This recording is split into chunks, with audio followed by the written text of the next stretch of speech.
disorder were included, and the children suffering from intellectual disability, language disorder, attention deficit hyperactivity disorder, tic disorder, cerebral palsy, global developmental disorder, rare disorder, Asperger and CDD were excluded. All suspected children in the age group 2 to 10 years attending OPD were screened for signs of autism. We screened total 150 patients and who are evaluated thoroughly as per the objectives of the study. The incline tool was used to diagnose autism in 94 out of 150 patients, in whom we applied the ISA, that is Indian Scale for Assessment of Autism, was used to grade the severity of autism. In our observation, we found that the mean age of autism is 4 years plus minus standard deviation 1.57, and majority were male, mainly 78.7% were male and 21% were female. And majority out of 94 patients, 53 patients were mild degree autism, 34% were moderate, and severe is 2.1%. Among males, the majority were 56% have moderate degree autism, and all the females have mild degree of autism. And in as per mother's age, the majority of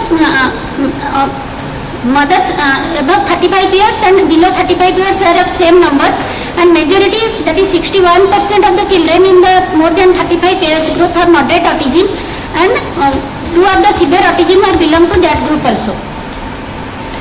When evaluated psychotropic drug intake, there was 84 cases have not taken any psychotropic drug during the pregnancy, but the rest who have taken the psychotropic drug, they have moderate degree of autism in 47% cases, and severe were also present in those who have taken the psychotropic drug during pregnancy. Comparing the screen time, it is taken as more than 6 hours and less than 6 hours. Those who are exposed to screen, majority, that is 55% were exposed to screen time more than 6 hours per day, and those who are exposed to more than 6 hours of screen time, 57% were mild and moderate were 38%, and severity were only seen in them. And when compared to working mothers, that is they are deprived of the maternal care and also social deprivation. Working mothers were majority were stay-home mothers, but in working mothers there was moderate degree of autism is seen in 57% of cases, and also severe autism is seen in children of working mothers. Other factors we have studied, that is mode of conception, course of IFA, diet, prenatal infection, gestational diabetes mellitus, mode of delivery, event of delivery. All are found some mild and moderate degree of autism, but the severity was not related to these factors. So our study failed to find any such significant association between assisted reproductive technique, intake of IFA, its course of completion, high fat intake during pregnancy, presence or absence of prenatal infection, gestational diabetes mellitus, mode of delivery, events during delivery, exclusive breastfeeding, and with vaccination. Coming to discussion, the diagnosis of ASD mean age is 4 years, which is compared with some of the studies like Divanji et al. And on ISA, it is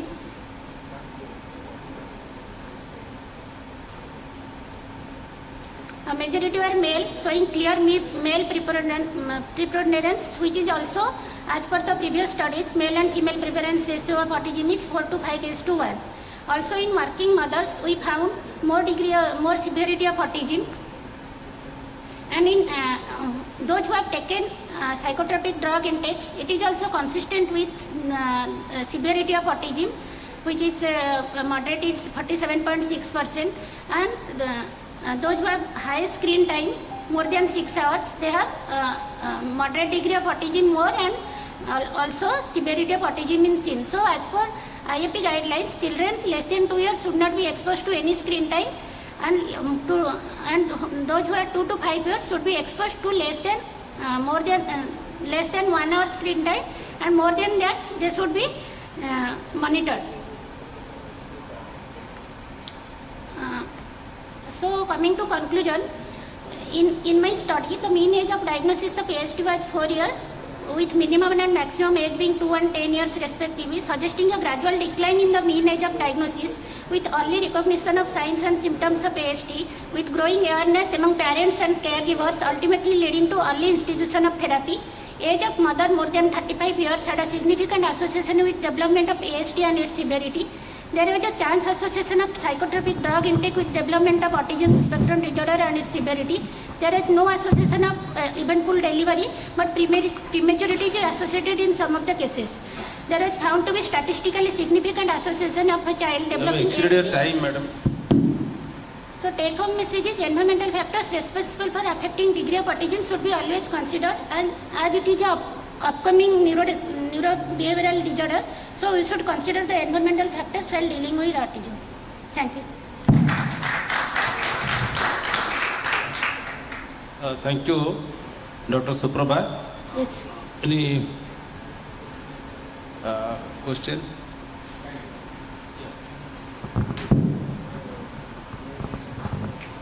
Two questions. What did you consider to be psychotropic drugs? Not a, What are psychotropic drugs? actually, we have taken in history like SSRIs. Some of the mothers who have seizure disorder, sodium valproate, lithium. We have included all drugs in there. So they were prescribed antidepressants.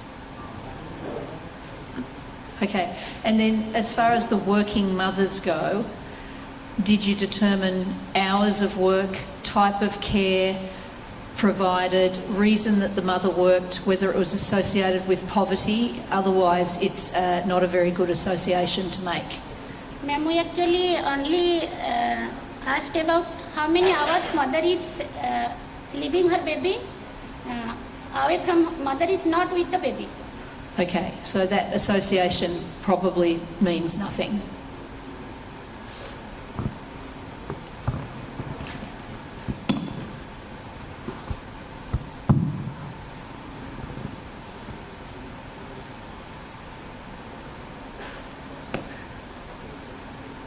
Thank you, Dr. Suprabha. Now I invite Dr. Devasri Marana. I think the slides are okay now.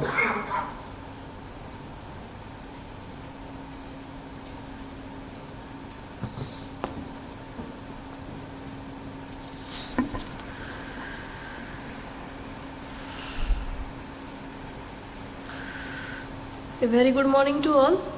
Myself, Dr. Devasri Maharana, going to present a paper on retrospective study on posterior fossa meningioma done at our institute. Next.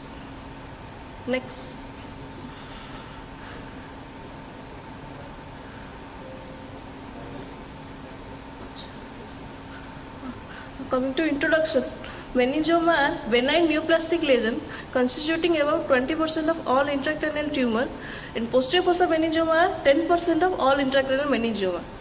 Meningioma are extraaxial lesion and slow growing and may be present for many years before producing symptoms. Posterior fossa meningioma was classified according to their location, include cerebellar convexity lateral tentorial, second is CP angle, third is jugular foramen, fourth is petroclival, fifth is foramen magnum, and sixth is unclassified. Clinical manifestation of posterior fossa meningioma vary according to their location.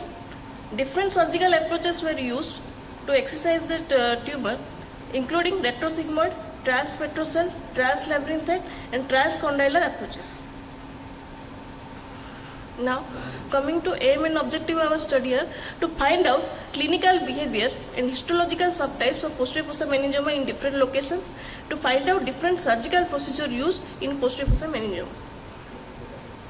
This is a retrospective study including 30 patients obtained from records of the patient diagnosed and treated for posterior fossa meningioma at our institute in last 4 years.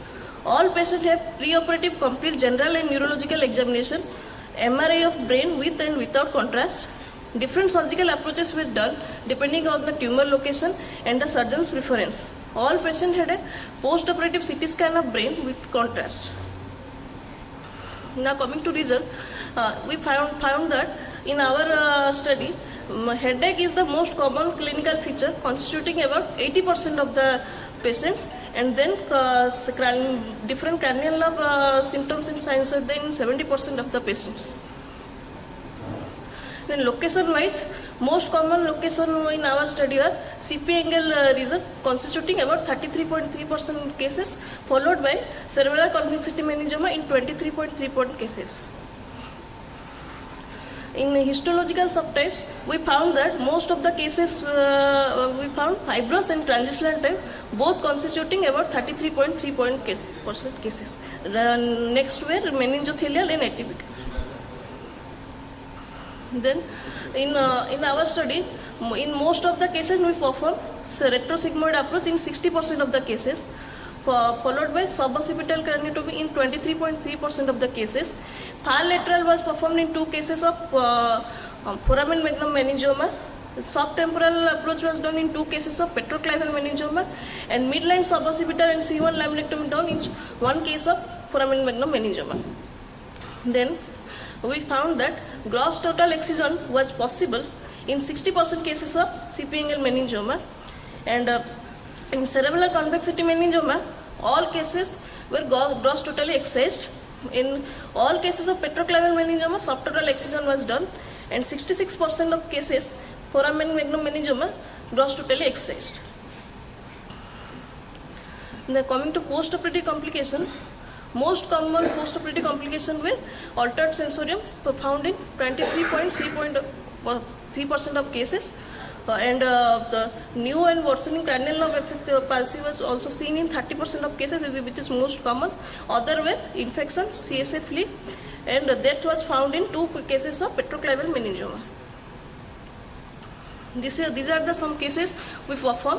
This is the first is the right tentorial meningioma, pre-op scan of axial and sagittal, and this is the post-op scan. And second one is foramen magnum meningioma, and third one is the CP angle meningioma.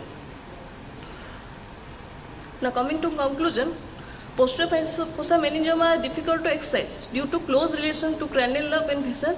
Retrosigmoid approach is effectively and safely used for CP angle meningioma, lateral tentorial meningioma, and some of petroclival meningioma due to simplicity and familiarity of approach to neurosurgery. Petroclival meningioma carry a high morbidity and mortality risk. Thank you.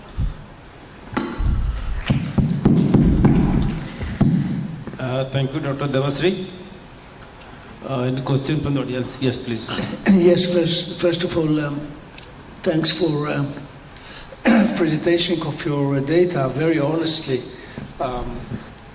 demonstrating relatively high incidence of complication as well as death. And that should be encouraged, to present your data as they are. So thank you for that. Secondly, there's just a comment about the format of your presentation. You are the fourth presenter, that you put all your text on the slide. It's might better just to, when you prepare your slide, to just the bullets and think what you want to say over, because just to read everything in the slide, it's too busy and it's very difficult for the audience to capture all the information when it is written. Just use a bullet very simply and then talk over that. That might be a little different.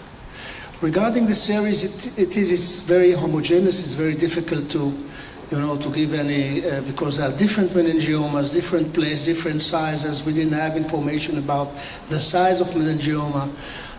Does a partial resection followed by radiation was considered, and by that maybe reduce the complete.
morning to all.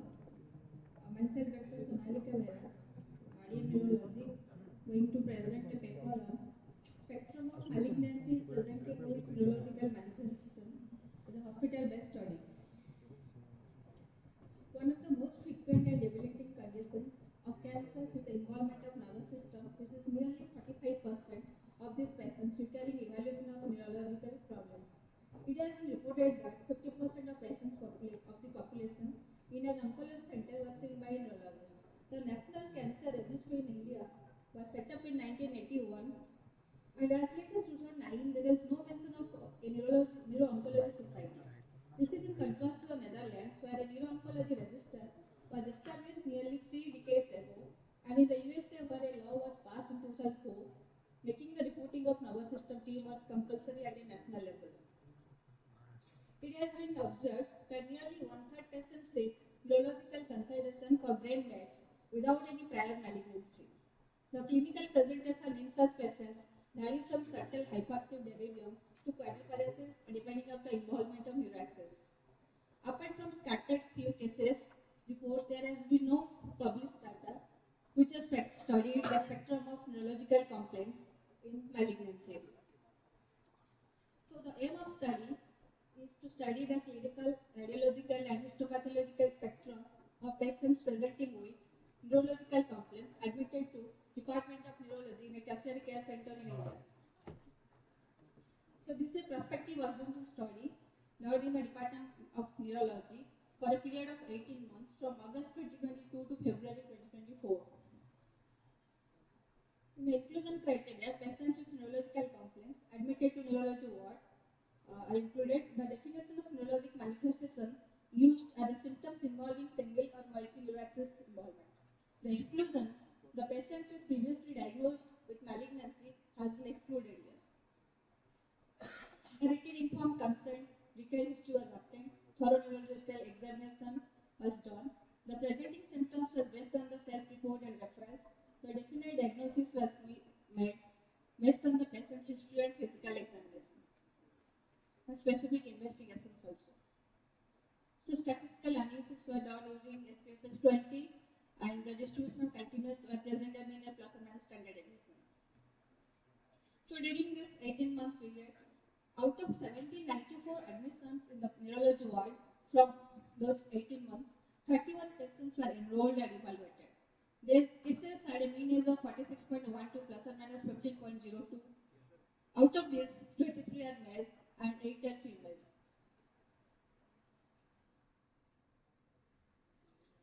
So out of these clinical features, the majority constitute the weakness, which is about 15.60, followed by neck pain, which is 32.25, followed by which is headache, it's 9%, it's 29.03, followed by convulsion, back pain, and cranial nerve involvement with bladder disturbances also. So these are the major complaints.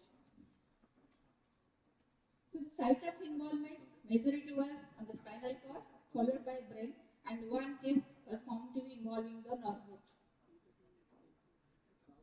So diagnosis mostly were based upon the MRI imaging basis, but 5 out of those 31 were diagnosed by the pathological diagnosis. Out of this, breast carcinoma constitute 2, schwannoma, carcinoma gallbladder, stomach carcinoma constitute 1 each. In the horizon, primary, out of this 54.83% is primary, 45.16 reporting is Western secondaries. So these are the spectrum of these malignancies. Out of these, plasma cell disorder constitute the maximum one, the 5, followed by lung carcinoma is 4, and 3, breast carcinoma with glioma, that is 3, and pituitary microadenoma, acoustic neuroma, and meningioma, they constitute 2 each number, schwannoma 1, nasopharyngeal carcinoma 1, prostate 1. So this is the spectrum of malignancy we got in this study period. So discussion. In our patients, we found weakness at 51.06, followed by neck pain and headache, cranial involvement, back pain, convulsion found to be 29, and this is the figure respectively. So in the custom in the team, the study found headache, back pain, ultrasensorium to be the most common symptoms in their patients. Group on the team, they found high number of patients with malignancies present with seizures, and whereas we found 12.90%. Are more than reported by Gilbert and Grossman. In the Lechever team, they reported 58% of their patients presenting with motor deficit. The bladder disturbance is found to be 19.35% cases in our study, but other they have aspirated nearly equal to 34.9 opposed to 2.1 in the cluster team. But there is high incidence of sphincter involvement reported from the Pakistan also. So the site of malignancies in our study found to be spinal cord, but in other studies they found also nerve, epidural like spinal cord, epidural with compressions, with brachial, with plexus also. In the Korean the team, they have brachial plexus involvement with along with that peripheral nervous system involvement, along with brain mets also. So the reason of the higher proportion of detection in our case is because of the better as per the MRI.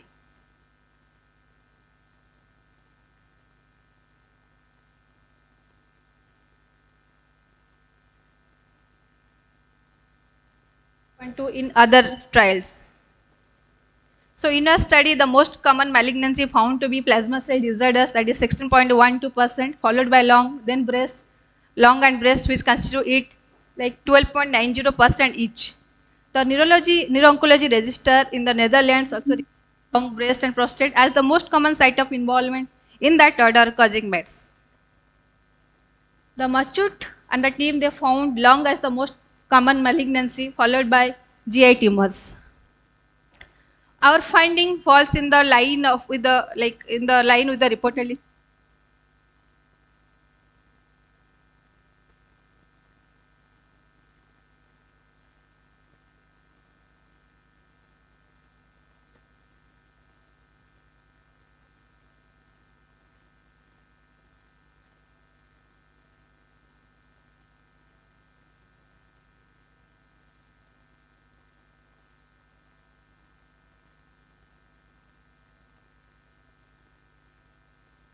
Of investigation we could not do.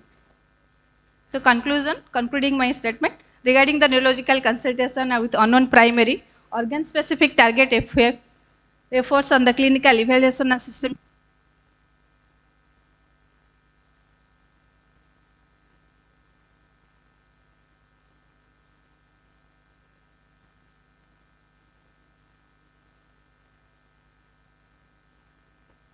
So these are my references. Thank you.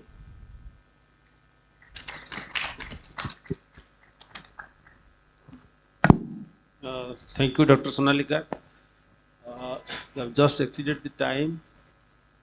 So I have a question for you. So you have included the cases, those are involved augment of the brain or the spinal cord or the nerve root by a tumor directly, primary or secondary. Yes. Is it okay? So you did not find any paraneoplastic syndrome?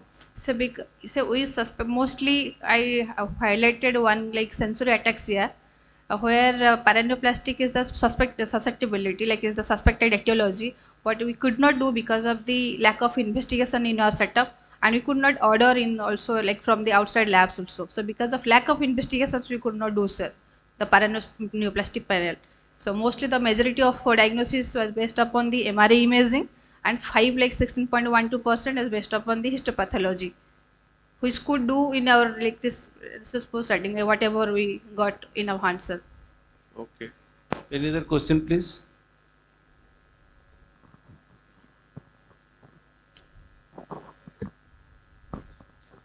Thank you for your presentation.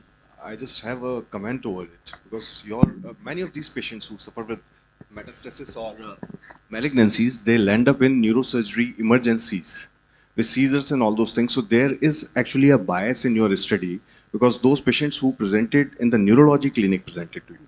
Did you include the neurosurgical clinics as well and the emergency settings as well where these patients? No, we only included the indoor admissions. Only the patients presented with weakness, like these are the like sole complaints of neurology department, like weakness without any history of weight loss or any symptoms pertinent to you could think of any malignancy. Yeah, Sorry, I could see that, but actually that leads to a significant bias in the patient inclusion because who are the gatekeepers for these patients? The gatekeepers are usually not the neurologists. There is a very selective subgroup of the patients which present to the neurology. So if you want to have a clear prevalence in the tumor burden in your society that you actually intended to in the start with the Netherlands and the USA as an example, then just keeping the neurological outpatient clinics as a gatekeeper for your inclusion actually has a significant bias in this prevalence and the inclusion criteria. Okay, sir. The indoor admissions are only based upon if we get any symptoms, like we think of any medical cases in the findings, so that we could admit in the wards, then only evaluate. But we don't think that this is the malignancy. If beforehand we know that, then we will refer to neurosurgery department also. So this is like from the indoor admission, we didn't think of any malignancy at first answer that could lead to all these symptoms. Thank you, Dr. Sonalika.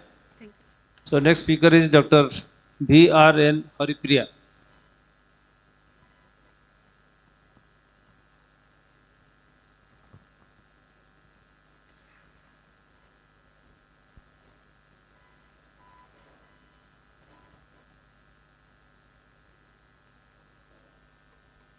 Good morning, everyone. Myself, Dr. Haripriya. I'm a second year DM neurology resident. Today, I'm going to present 4 cases of lymphoma with a varied presentation. So, my title of the talk is Lymphoma, the Great Masquerader. Early tissue diagnosis is the key. Coming to the introduction, CNS lymphoma, it constitutes a rare subset of the non-Hodgkin's lymphoma. It is divided into primary and secondary. The primary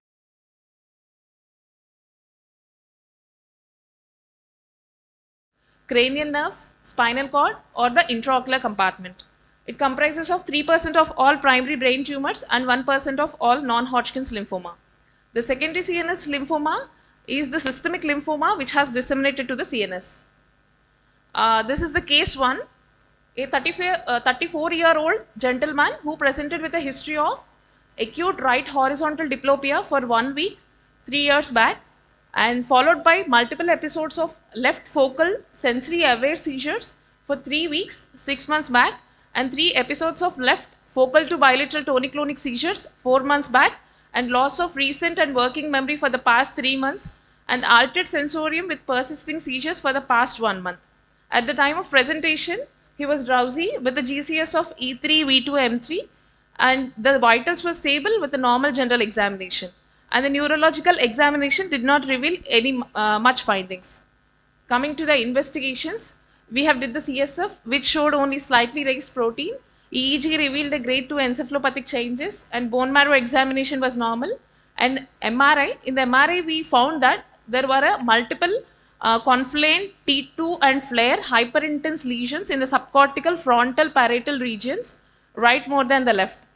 And we proceeded for the PET imaging, and PET imaging revealed the hypermetabolism in the lesions shown in the MRI, and the whole body PET did not reveal any other hypermetabolic regions. And then we have proceeded for the brain biopsy, which was done from the left frontal pole, and the final diagnosis was primary CNS large B-cell lymphoma, and the histological type is germinal center. And after the diagnosis, we have the patient underwent chemotherapy, but died due to the illness after 7 months. Coming to the case 2, here is a 34-year-old male who presented with a history of recurrent cervical lymphadenopathy for the past 5 years. He presented with right submandibular swelling, which resolved in 20 days 5 years back, and a left submandibular swelling, which resolved in 1 month 4 years back. After that, he presented with the myelopathic symptoms for the past 4.5 months. That was a rapidly progressive symmetric UMN sensory motor weakness in both the lower limbs and trunk, which progressed over 15 days. That was 4.5 months back, with bowel and bladder involvement and intermittent fever. In the examination, we could find severe pallor with a spastic paraplegia with sensory level at T6, and there is also diffuse spine tenderness. On the investigations, we find there is a severe anemia and thrombocytopenia. CSF did not show any atypical findings, and the autoimmune and the paraneoplastic panel was negative, and the nerve conduction study showed bilateral axonal neuropathy of lower limbs. And the imaging, this was the MRI done which showed no significant findings except the hyperintensity, T2 hyperintensities in some of the vertebral bodies. And this was provisionally kept as MRI negative myelopathy. Then after that, we have proceeded for the PET imaging, which revealed a hypermetabolic lesion in the left iliac bone. And after that, we have proceeded for the bone marrow biopsy, which revealed a T-cell rich B-cell lymphoma. And after this diagnosis, we have transferred the patient for hemato-oncology, but he was lost to follow-up after 3 months. Coming to the case 3, here is a 45-year-old gentleman who presented with a history of 2 to 3 episodes of loss of consciousness and bilateral tonic-clonic seizures 6 months back, followed by acute onset bilateral painless loss of vision, left hemiparesis and altered sensorium. All 3 progressed over 3 days for the past 1 month. Examination revealed GCS of E3, E4, V2, M5 with a spasticity in the left upper limb and lower limb and a power of 3/5 in left upper lim and lower limb.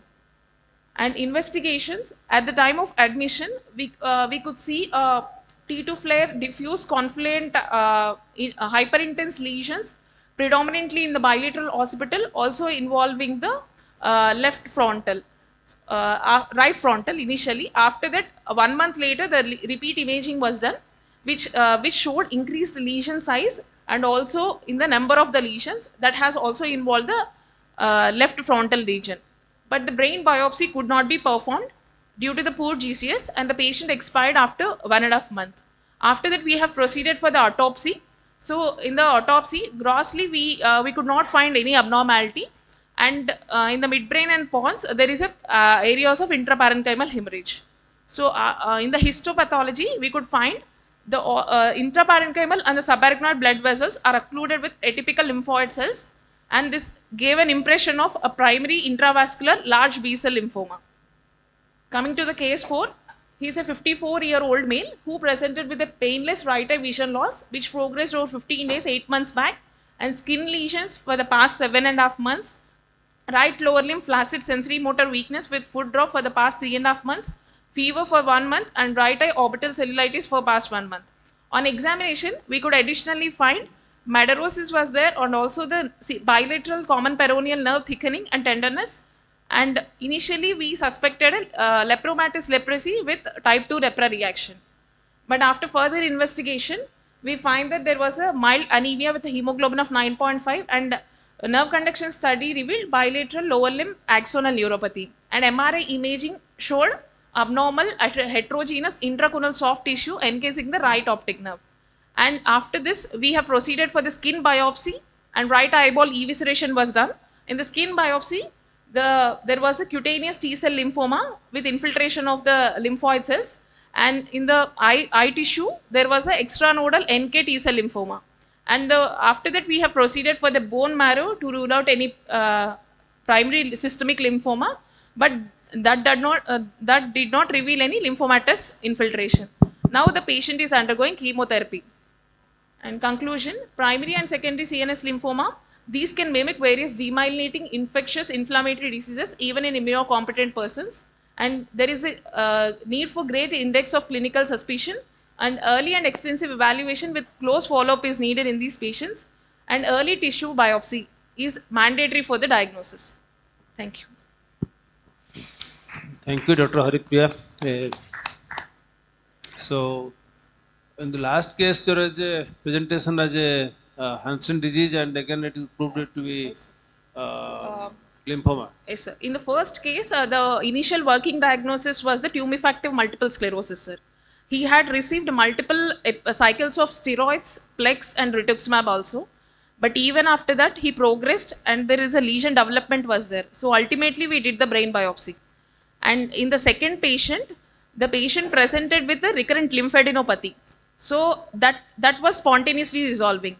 So in that, initially lymph node biopsy was done outside, that showed reactive lymphadenitis. So after he presented with us with the paraplegia, the MRI was negative, did not show any cord changes or did not reveal any compression. So we have initially did bone marrow biopsy, but that was done from the opposite side. We have done from the right iliac bone. So, but after the bone marrow came out to be negative, we have done the PET. which showed a left iliac bone hypermetabolic lesion. So again, we did a left bone marrow biopsy that revealed the diagnosis. And the third patient who presented with the leukoencephalopathy changes, initially we suspected, as there was a prodrome of fever, we suspected adult onset edem. But the patient progressed over in the hospital stay, and we could not do the brain biopsy, but ultimately we did the post-mortem autopsy. So that revealed the rare diagnosis, which is a primary intravascular B-cell lymphoma. And the fourth patient, he presented with skin lesions, and he also received the MDT for leprosy. But in the tissue only we got this T-cell lymphoma. So the hesitancy to do a tissue will not yield this diagnosis. So it is very important to pursue the tissue diagnosis early in the disease course prior starting an empirical treatment. You know, my question is in the fourth case, did Yes, you have any histologic diagnosis before starting the MDT? Histological diagnosis outside they have taken as there was a granulomatous lesion in the skin, sir. Based on that only they have started. But lepra bacilli was never positive in that case Okay. in the skin biopsy. Yeah, you're from neurology, right? Yes, sir. So I think you should, nowadays brain biopsy is pretty straightforward procedure with very low complication rate. So in every case that you have a doubt, you should insist of having a brain biopsy. Don't mask the patient in neurology for months. Just go to the neurosurgeon, you have a lesion, ask them to do the biopsy, low risk procedure, then you will have a tissue. Yes. Okay? Yes. That was the point in the whole presentation, sir. The biopsy is the key. Thank you, sir.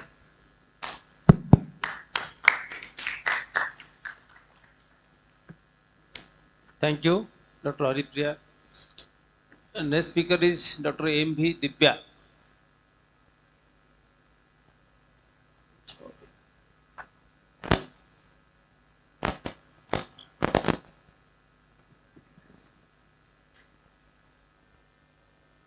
Good morning.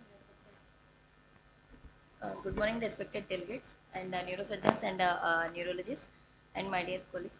I am going to present a paper on topic of role of RTMS in prevention of spasticity in acute stroke, a randomized sham-controlled study. Coming to introduction, stroke is the leading causes of mortality and morbidity worldwide. Spasticity is common after the stroke, with prevalence ranging from 30 to 80%, and the incidence is at 1 month is 27%, and at 3 months it is 28%, and at 6 months it is 43%, and at 18 months it is 34%. RTMS, repetitive transcranial magnetic stimulation, is a feasible and painless technique, can be used for therapeutic purposes. It is of two modalities. One is low frequency and high frequency. Low frequency will cause the inhibition of the healthy hemisphere, whereas a high frequency, which is more than 3 Hz stimulation, it will stimulate the damaged hemisphere. Various other modalities that can cause the stimulation of the damaged hemisphere is like transcranial direct current stimulation and the intermittent theta burst stimulation. And why this study is required? Spasticity is a very common complication of a stroke, limiting the daily activities of a patient. So we want to know what are the changes with the RTMS therapy and the efficacy of the 3 sessions of the RTMS therapy and any adverse effects with the therapy. Our study design is a single center RCT study done over a 6 months period, and we had taken a patient of first time stroke within a duration of day 7 to 1 month, and we had done the NCCT head and randomized to the either active therapy or the sham therapy. In the active therapy, we had given the 1000 pulses of 1H RTMS at an intensity of 90% resting motor threshold, whereas in the sham therapy, we had given the RTMS with 0% intensity, but with a similar sound and scalp sensation. We had done the 3 sessions of the RTMS on prior to day 1. We had done the clinical assessment, and after day 3, we had done the clinical assessment, and 1 month follow-up we had done. And we also done on day 1 prior to the RTMS we had done the MEP, and on after day 3 of the therapy we had done the MEP.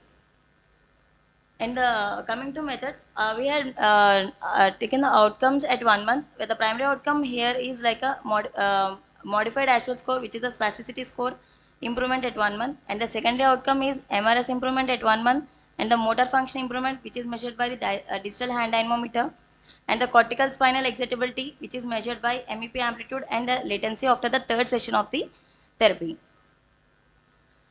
We had assessed 75 patients for eligibility. Among them, 47 were excluded because the 45 did not meet the inclusion criteria, and the two patients declined to participate.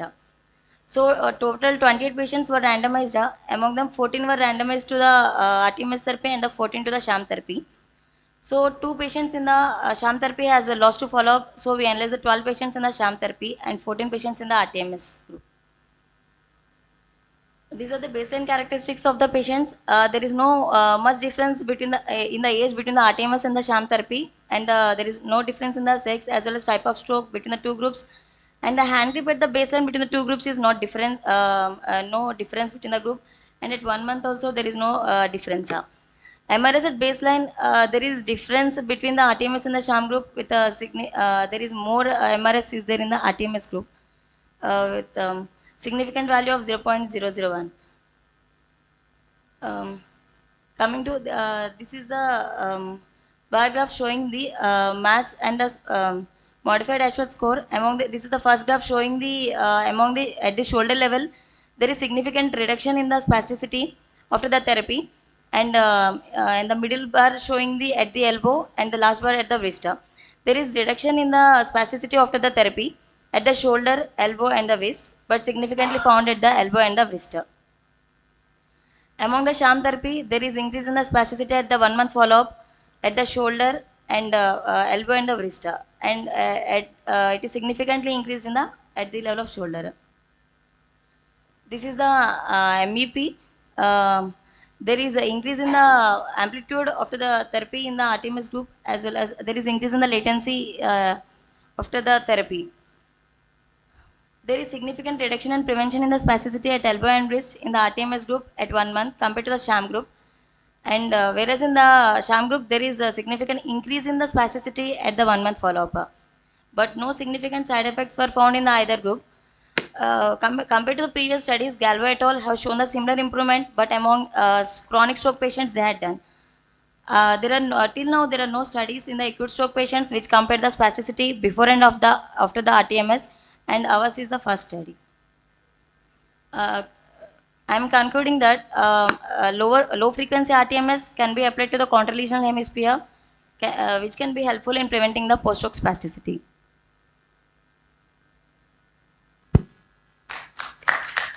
Thank you. Thank you, Dr. Dibya. So, any question? Yeah.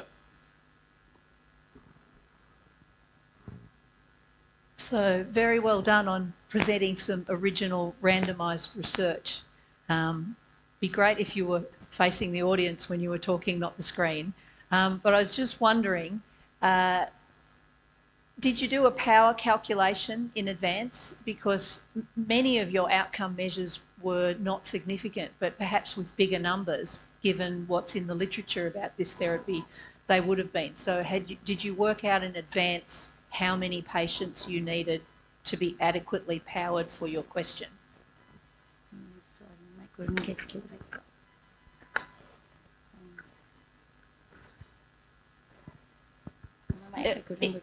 Before you randomise a study, you should determine the number of patients you need to achieve an outcome, how powered the study is. Did you determine that in advance? No, actually we randomized the patients with the compared to previous studies. So we had taken the sample size based upon the previous studies. Yes, ma'am. Yes, sir. Yes, sir. And 14 patients in each group was enough?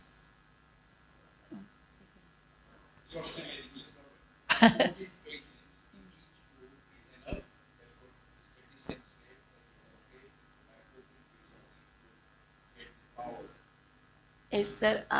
Means it is a small sample size, but they said compared to previous small studies we had taken. So it's,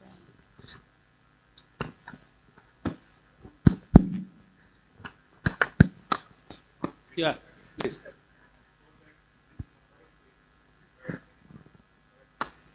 To have a conclusive study, did you ask the statistician before starting the study what is the minimum number of patients you have to take to have a conclusion? Did you ask that? Um, this, This, actually, they you said have like, just taken all the patients who have come to you, but you did not decide this is the minimum number of patients I need.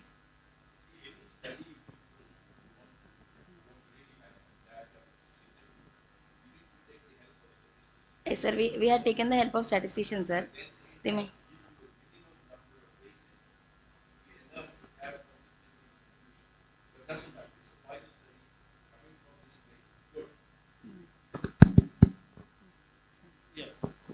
Thanks again for this randomized study. I like it. It's nice. You may accumulate more patients and you yes, sir, have statistics.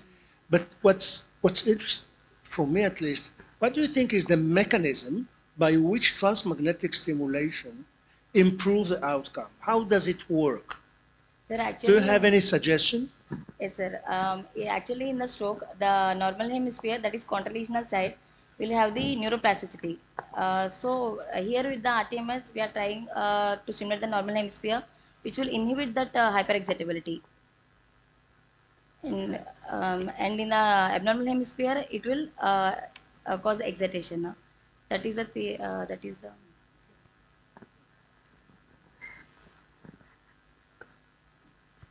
Thank you.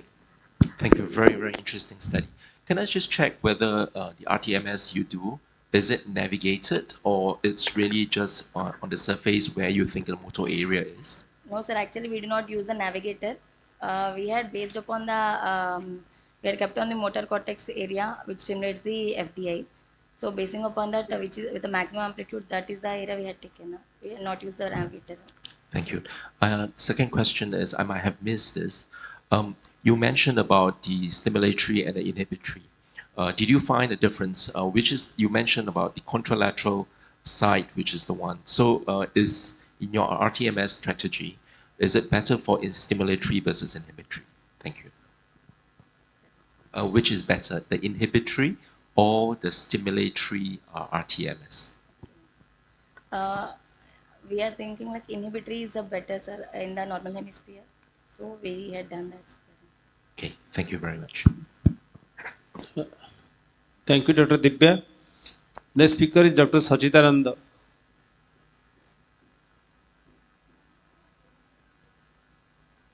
No, he will be coming here again.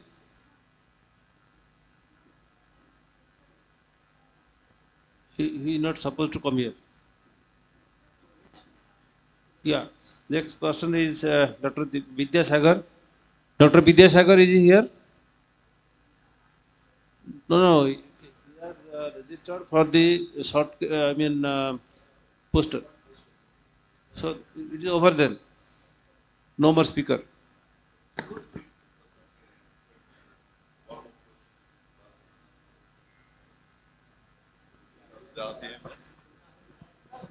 Yeah, we have time now. Yeah. Very, very nice presentation. It's a novel study actually, but basically the mechanism of spasticity is not coming from the brain. It's coming from the spinal cord, isn't it? Sir. The mechanism itself. So how any intervention in the hemisphere will change the spasticity? What is the logic after the mechanism of the spasticity? Actually, when there is a stroke, the normal hemisphere will have the hyperexcitability, sir. When the stroke was there, when the lesion side, it will be the inhibitory, and the opposite side will be the excitability with there. So, because of the neuroplasticity. So, we are trying to inhibit that normal hemisphere excitatory. We are inhibiting with the RTMS low frequency. How young was what is the younger age of your patients, the younger patient? Minimum age is 45, sir. 45. Okay.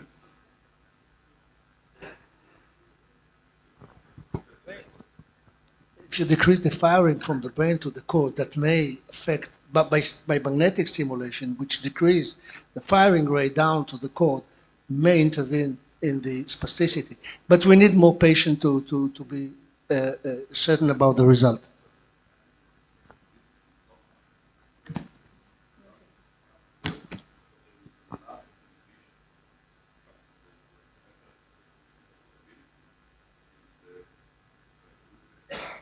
Yeah, but the lower motor neuron is affected by firing that's coming from upstairs.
Thank you so much, all our paper presenters. Can we give them a round of applause?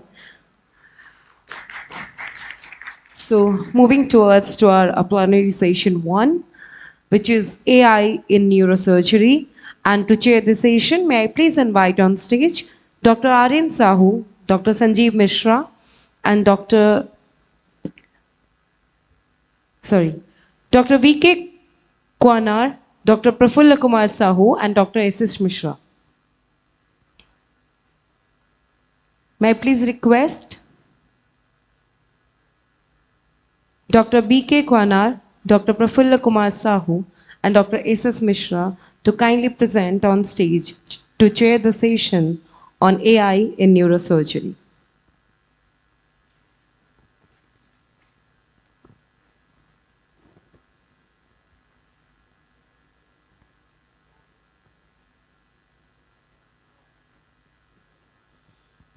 Can we please provide them a mic?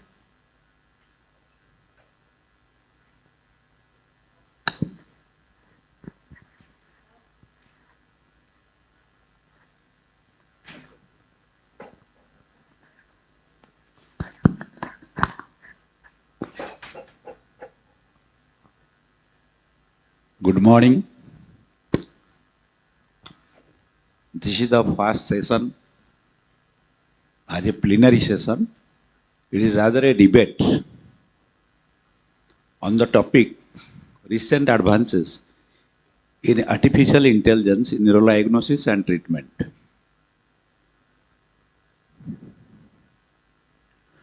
There are two speakers, Dr. Shashi Bandran and Dr. Deepak Agrawal. Dr. Shashi Bandran will tell us in favor of the topic. Yeah, I will tell. Yeah. And the second speaker will be speaking on against. But before that, I request Dr. Agarwal, Deepak Agarwal, to speak a few words for this artificial intelligence in neurosurgical diagnosis and treatment. Dr. Agarwal, please. Thank you, sir, and I thank Professor Zahu for inviting us and for this very nice education course. Can I have the slides on the screen? Because just अरे बेटा तो college तले से पड़ रखो चेयरटा भाग कर ना तो तलका देखिए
Dr. Agarwal, you can start. No? Yes, I can speak without Yeah, this. yeah, yeah. You can continue. So,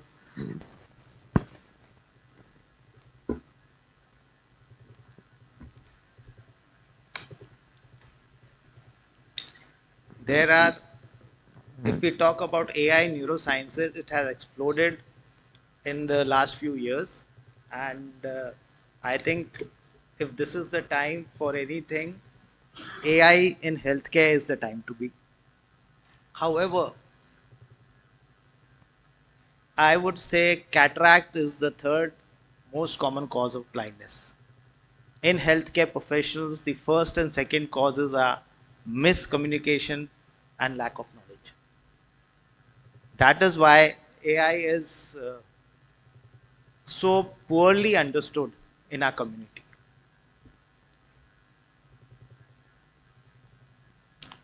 You can take a when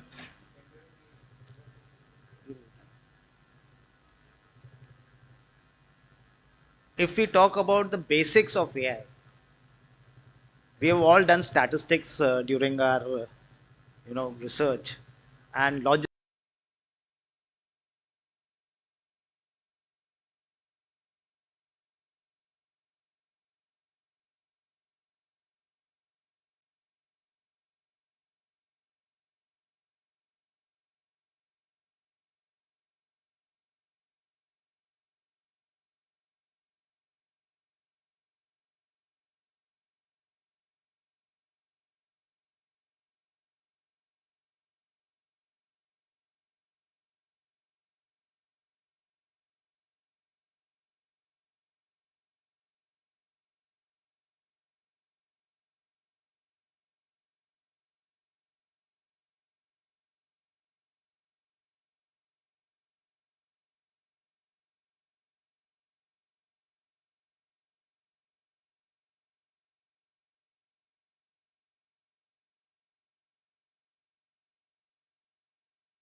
In identifying early signs of neurological disorders, facilitated timely intervention, and AI takes into account personalized patient data, optimizing therapeutic strategies. What are the concrete examples in front of us? We have it's been recently FDA approved, a point of care AI neuropath. We as surgeons know the importance of a frozen section and an accurate frozen section. And this is a company again based out of US.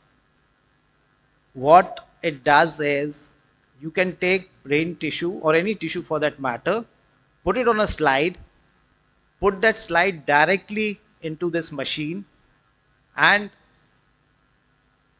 there is no preparation of the specimen. It just, you put it on the slide, you put in a cover slip and you put it inside, and the machine uses lasers to scan tissue samples by a technique called as Raman spectroscopy. And using this, it creates an image map which processes the image and then compares it with an AI database to give you results. The system can also generate virtual images similar to traditional slides that humans can examine. And here it gives the result. You can see there's, by a percentage basis, it can tell you it's a diffuse low-grade glioma or a pilocytic, or what are the chances it could be malignant. So I would say it is much better, and what they have also, the vendor says that it is as good or better than the best neuropathologists. We were discussing about TMS just now, and again, neuromodulation. AI can really, harness whatever little we know of TMS by optimizing using the vast pool of data we have available. AI-driven TMS systems can optimize stimulation protocols to give us better results. DBS again, how can AI help us? We can do away with microelectrode recording. So using again large data sets, we can with pinpoint accuracy target the nuclei we want without any, I would say, electrical stimulation or recording required. AI-based cognitive model leverages neural networks to simulate complex cognitive tasks. Again, this can help us understanding memory, decision making, and language processing. Neuroprosthetics and brain machine interfaces, these are, I would say, the cutting edge of AI. And couple of years back, there was a paper in Nature which actually showed that by implanting a paddle-shaped lead epidurally on the dorsal roots, using complex AI algorithms to stimulate specific muscles, we could actually simulate walking in completely paraplegic patients. So these authors, this was a landmark study again from the US, and they could simulate the muscles in such a synchronized way that the patient could get up and start walking independently.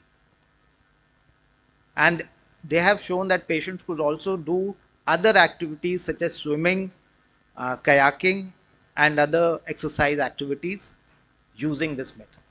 So this is the absolute cutting edge of, I would say, AI/ML. However, cautionary tale, large amounts of data does not lead to, suddenly getting the best results. If that was so, anybody could have predicted the share market at any time. People have been trying since the share market was invented to predict, but no one has been able to achieve. So to conclude, AI has a huge role to play in prevention, prediction, and management of patients with neurological issues. However, active research is required and is continuing, so to help us fully harness its role. Thank you so much.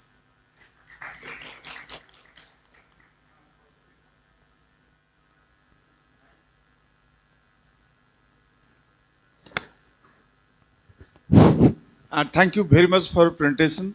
All the questions will ask after the debate is over. Now I will invite Professor Sasivadhanan to present that the AI, how it extinguishes the neurosurgeon from surgeon.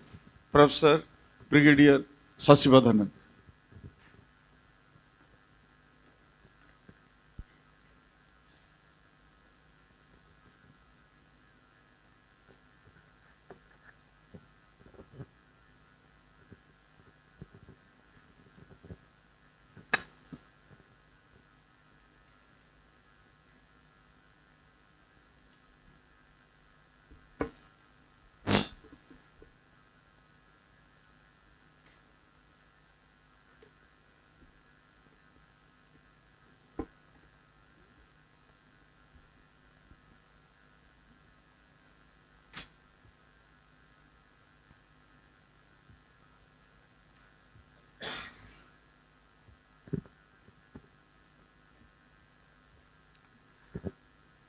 First of all, a very good morning and greetings from Pune. I would like to thank Professor Brede Sahu for inviting me for this debate. So I start. So first is we'll be raising the concerns by every neurosurgeon, the advantages of artificial intelligence and the newer technologies, and finally conclusion. And at the end, I will try to make you believe that AI would finally push the surgeons to extinction. So what are the points of contention that we surgeons have? Total 6 that I could gather. One is humans have empathy and intuition, which robots can never have. AI works only with inputted data and lacks creativity and imagination. AI does not have soft skills. Practicing medicine is a non-linear process that robots and machines can never have. Surgeons are more competent than robots in performing surgery. And there are still certain tasks which the robots and machines can never perform. So the first question, will machines be capable of empathy? What is empathy?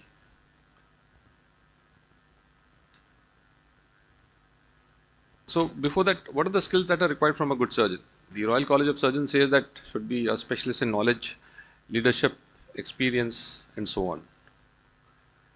Empathy is the ability to share someone else's feeling, to feel or to be in the person's his boots. But in the recent times, empathy is on the decline. It is creating a decline in the people's capacity because people are moving more and more towards technology than towards each other. Surgeons have been found to be lower for empathy, emotional expressions, and higher in emotional regulation and management. And it starts right from the time of the practice, where they are supposed to be a little away from the patients, not very emotionally attached. A certain degree of separation may be necessary for the surgeons. But even with that little bit of empathy that we have, it should give us comparable surgical outcomes. Now, if you see in the 19th century, when the surgery began, there was more likelihood of dying during surgery or as a result of surgery, where empathy was very high. But now with technology, we have better outcomes, although the empathy factor may be less. And then the famous Damasio says that even if empathy is artificial, how does it matter? Steve Hawkins, before he died, said, "The genie is out of the bottle, and I fear that artificial intelligence may replace humans altogether." Currently, robots are made to express emotions, but they do not have the feelings to fit a social situation. But this may not remain for long. Now, my take is that instead of saying yes, they can or no, they can't, it is more of an ethical answer than a scientific one. Now we have the emotional processing unit, which is also on sale by a company called EmoShape. Now I'll just show you a small video to prove the point. Okay. Slides are not showing.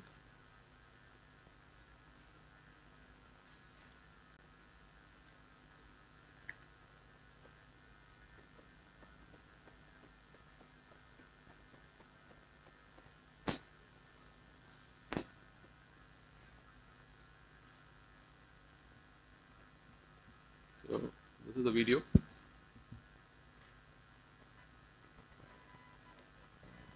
It's not coming on the screen.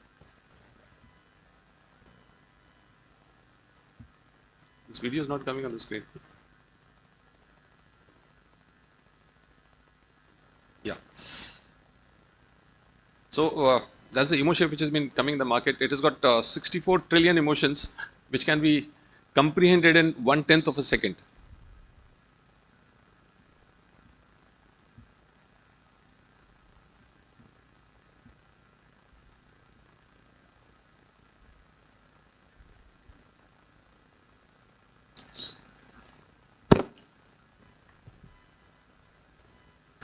So just look at the expressions, and everything is AI generated, depending on what it is comprehending. So 64 trillion emotions in 1/10 of a second. Coming back to the presentation.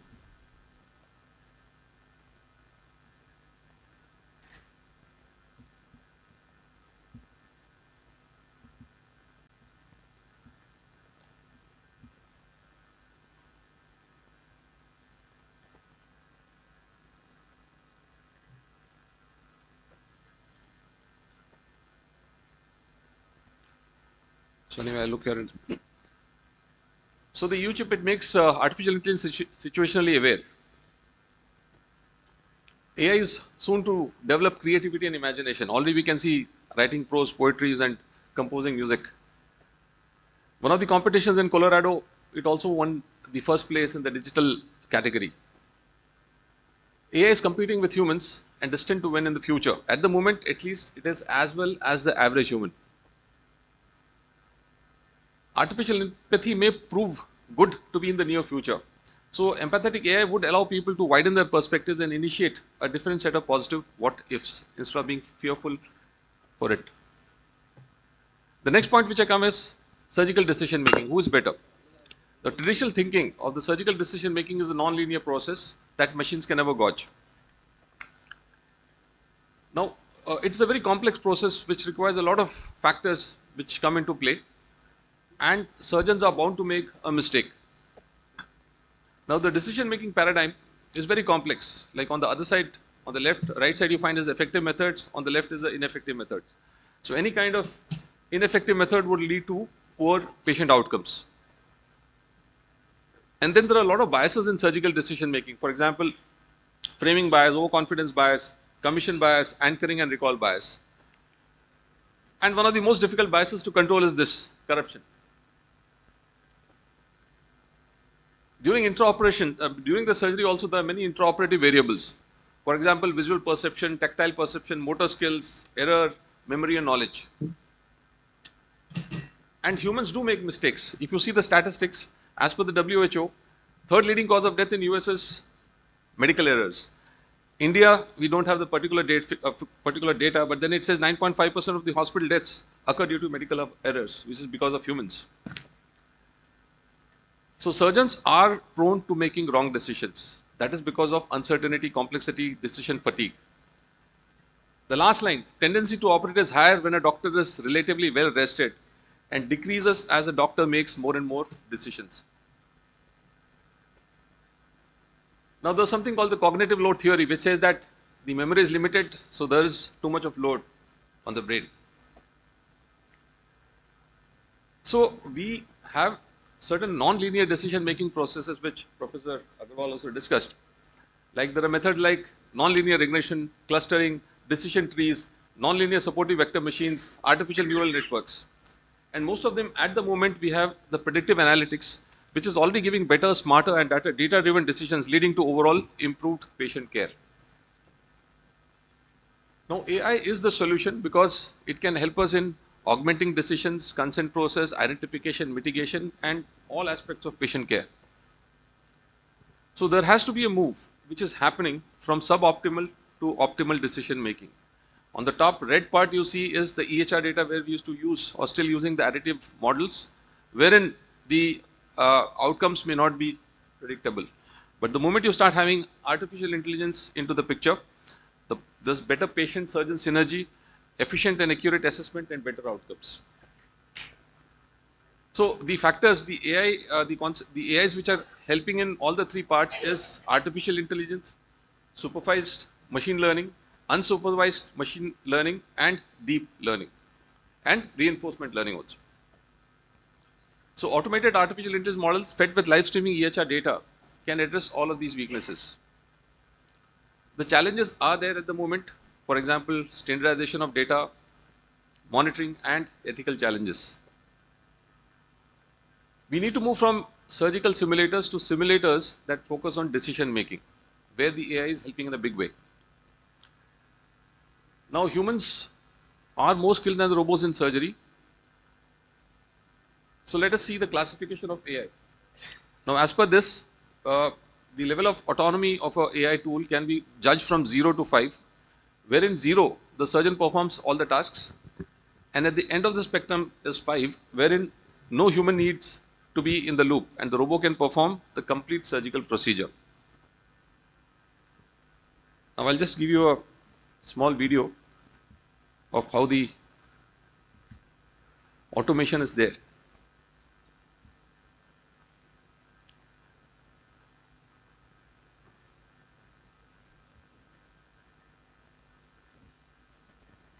Can you see this? It's not coming. This video is not running actually. Yeah. So there you can see this is a sperm pot. It catches hold of a sperm and it negotiates it and takes it and effects of fertilization. There you can see it's going there. And there. So there it is affected it without any human intervention.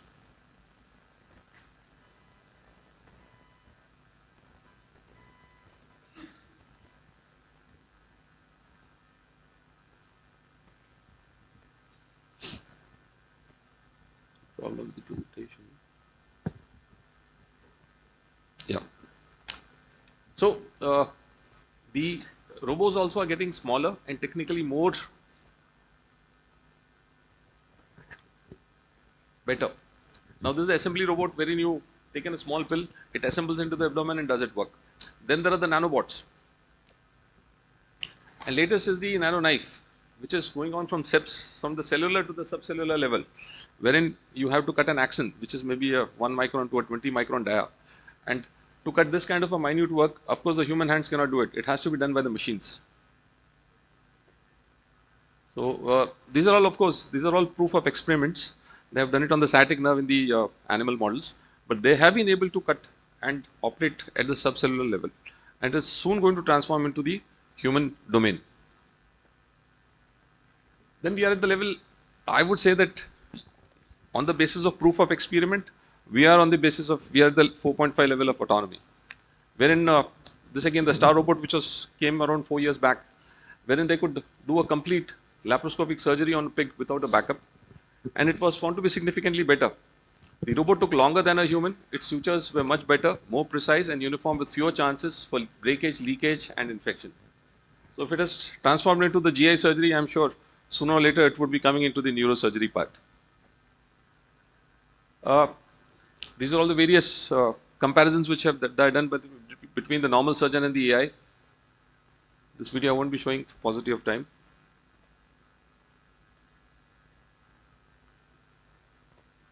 So these are the small videos wherein the tumor resection is being shown. So the robots have got vision guided, they automate, and newer versions are coming up. What I've shown you is the 2016 version. So it's already been 7 years, 8 years. So even if the robots, they can't replace the surgeon at the moment, they're good for the surgeons because they help to alleviate some of the physical strains that hours of performing these dedicated procedures might take. And every neurosurgeon, I'm sure, with long surgeries feels this pain and aches. So AI is going ahead of the surgeons. Now we come to the next phase. There has been an integration of technology wherein we have got the natural language process, computer vision, machines, advanced robotics and nanotechnology. And the best part is these technologies are getting together. Stephen Hawking said 5 predictions of the future before he died, and most of them are coming true. Gene editing, artificial intelligence, climate change, space exploration and alien contact. We have the ML algorithms which can potentially outthink its creators. ML algorithms can predict and they can search for patterns within the data which humans can't. And this can increase the capabilities of a surgeon. The natural language processing can infer meanings and sentiments from unstructured data. Helps in superior documentation.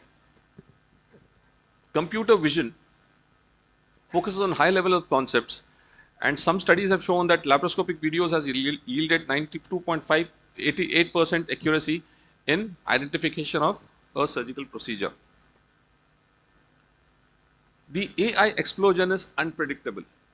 Everybody knows it is coming, but when is it going to come is a $1 million question.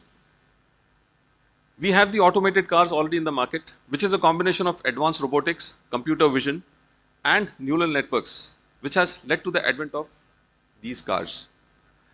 The same thing is soon going to come into the healthcare system, especially in neurosciences.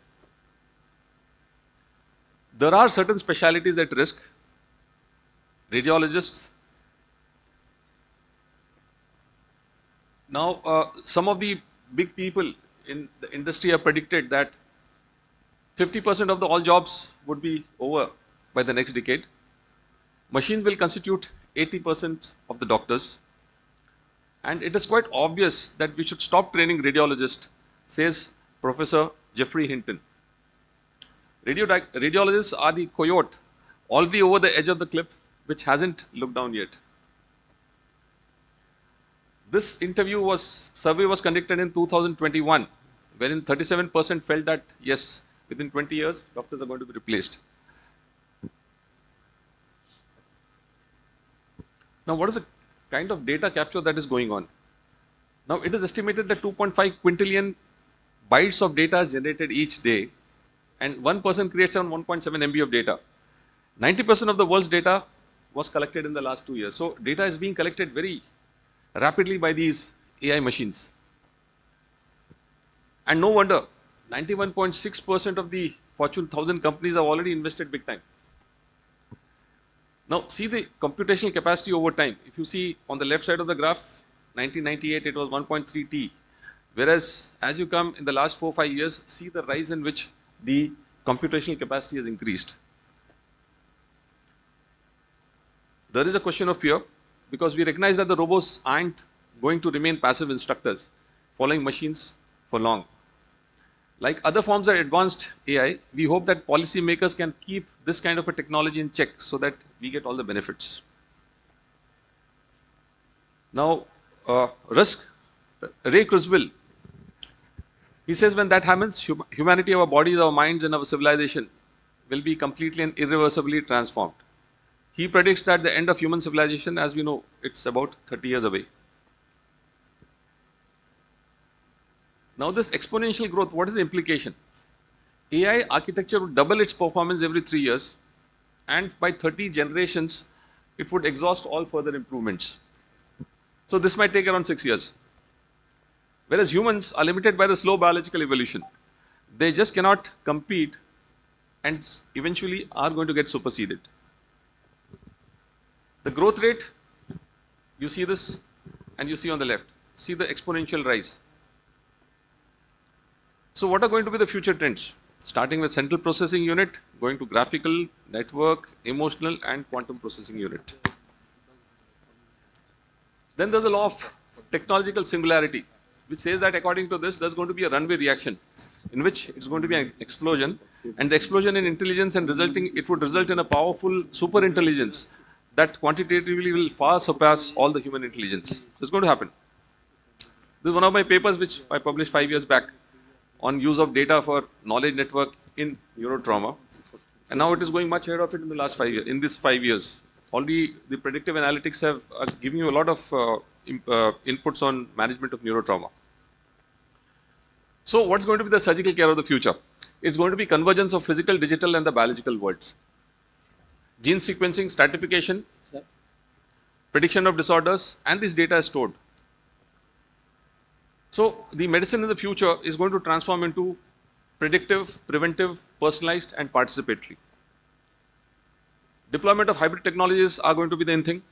Biological manipulation of the central nervous system, incorporation of stem cells, regenerative medicine, immunological therapy will take place and treated by biological therapy. Already we are seeing it in the WhatsApp. Excision, but what I feel is the trauma surgeons may last a bit longer than the standard neurosurgeons. The reason being, excision of damaged tissues, accidents are going to happen. So somebody is required to excise the tissues, but subsequently it will be taken over by the stem cells and other hybrid technologies. And we could be looking at something called biological fusion, wherein we started with replication, regeneration, stem cells, and then finally with the brain-computer interface coming, it could be a bio-digital fusion that we are looking at. So body 1, natural. Body 2, what we are having is the artificial prosthesis. And going a step further, it's going to be a biofabricated, bio-integrated, personalized precision prosthesis. So biomedical enhancement, humans want to transform to superhumans. Ray Kurzweil predicts that the exponential growth will continue and that in a few decades, the computing power of all computers will exceed that of the unenhanced human brain. And with superhuman intelligence appearing around the same time. Interestingly, one of the Times magazine says that by the same, he's also one of the authors, says that by 2045, we could be immortal. And from the influencers, Jeff, because we are at the beginning of a golden age of AI. Sir, please conclude. Yes, just finishing. So he says that a lot of things are possible. So to summarize, AI is yet to be able to emulate the nuances in patient care that you do not find in the text books. ChatGPT can pass the USMLE Step 3 physician board exam, but still, there's time before it can replace a good physician. AI can't replace the natural gut feeling of a healthcare professional. Artificial sympathy is getting closer to the natural one. As empathy develops, soft skills and better connect with patients will soon follow. AI works on inputted data. This was previously limited, but statistics show that data capture is keeping pace with the data explosion. More the data, closer AI can mimic humans. Practicing surgery is considered a non-linear process, but AI tools are changing the landscape. AI will eventually outsmart humans, surgeons included. Medicine will be personalized, participatory, predictive, and preventive, and the scope of surgical intervention will be limited and will probably be taken over by autonomous robots. AI is becoming surreal. You can't make out what is artificial and what is AI generated. So AI is like a child, which is with precocious intelligence. Teach it right, humans will become immortal. Teach it wrong, humanity will face extinction. So it is a collective responsibility and it's all in our hands. With this, I rest my case. Thank you. Thank you, Doctor. I invite the next speaker, Dr. Agrawal, to speak.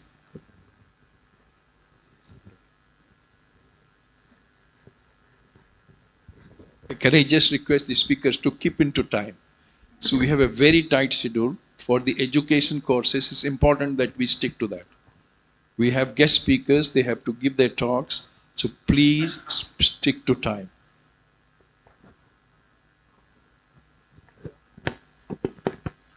So I thank my esteemed speaker, Brigadier Shashi, for that excellent talk.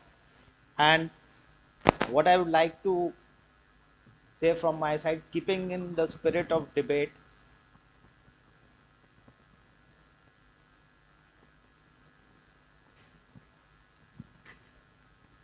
I would like to debate against the topic, is AI all set to push the neurosurgeon to extinction? And obviously, I don't think there's a major debate to it. In the foreseeable future, AI will not be anywhere close to be a threat to neurosurgeons. So many, I think, research data was shown out here in various facets of AI. And when we talk about core neurosurgery, there is a huge amount of, I would say, research data available. But how much is relevant or practical remains questionable. All kinds of data is there saying that this can happen, that can happen. We have been here 50 years or more seeing what is happening in neurosurgery. Nothing must have changed.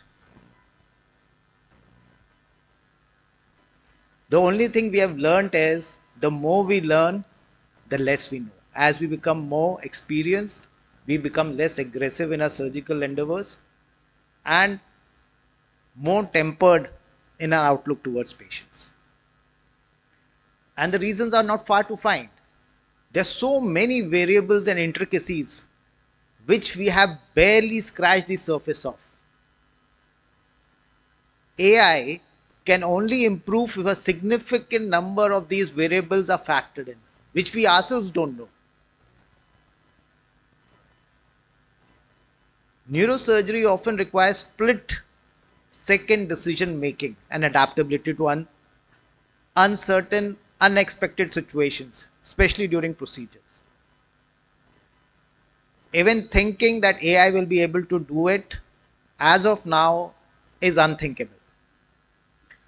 And Brigadier Shashi talked about empathy, emotions. I take the counterpoint that, in fact, because of all these reasons, it is very difficult. We have so many examples. I can take the example of a famous pediatric neurosurgeon, Fred Gently. Most of us would be knowing. He suffered a severe head injury.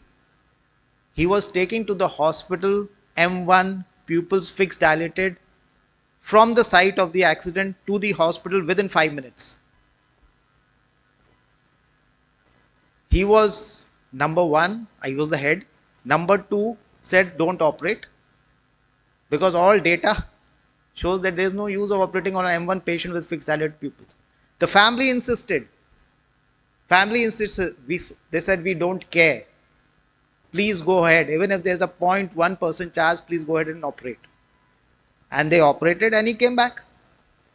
He gave the presidential oration 2 years later in the annual ISPNS meeting. You look at our own survival data in any hospital, M1, any AI model with 80%, 90%, 95% accuracy will tell you that M1 patients will die, nothing to be done, nothing to be done.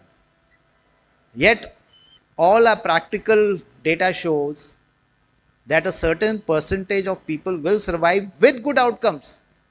And nobody can predict who they are going to be.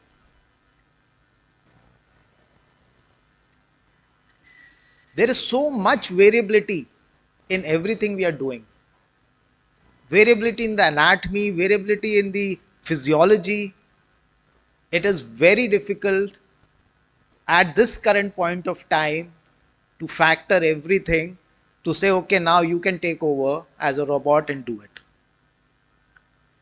I think at this stage, for the next 50 years, if not more, innovation and research is going to drive neurosurgery from the human mind to the human brain. And on top of it, we have the regulatory and legal issues. My boss, Professor Mahapatra, used to say that neurosurgeons are like James Bond. They have the license to kill by the government. It's a government mandated license, medical license. You go in, operate the brain, do anything, patient dies, nothing can happen to you.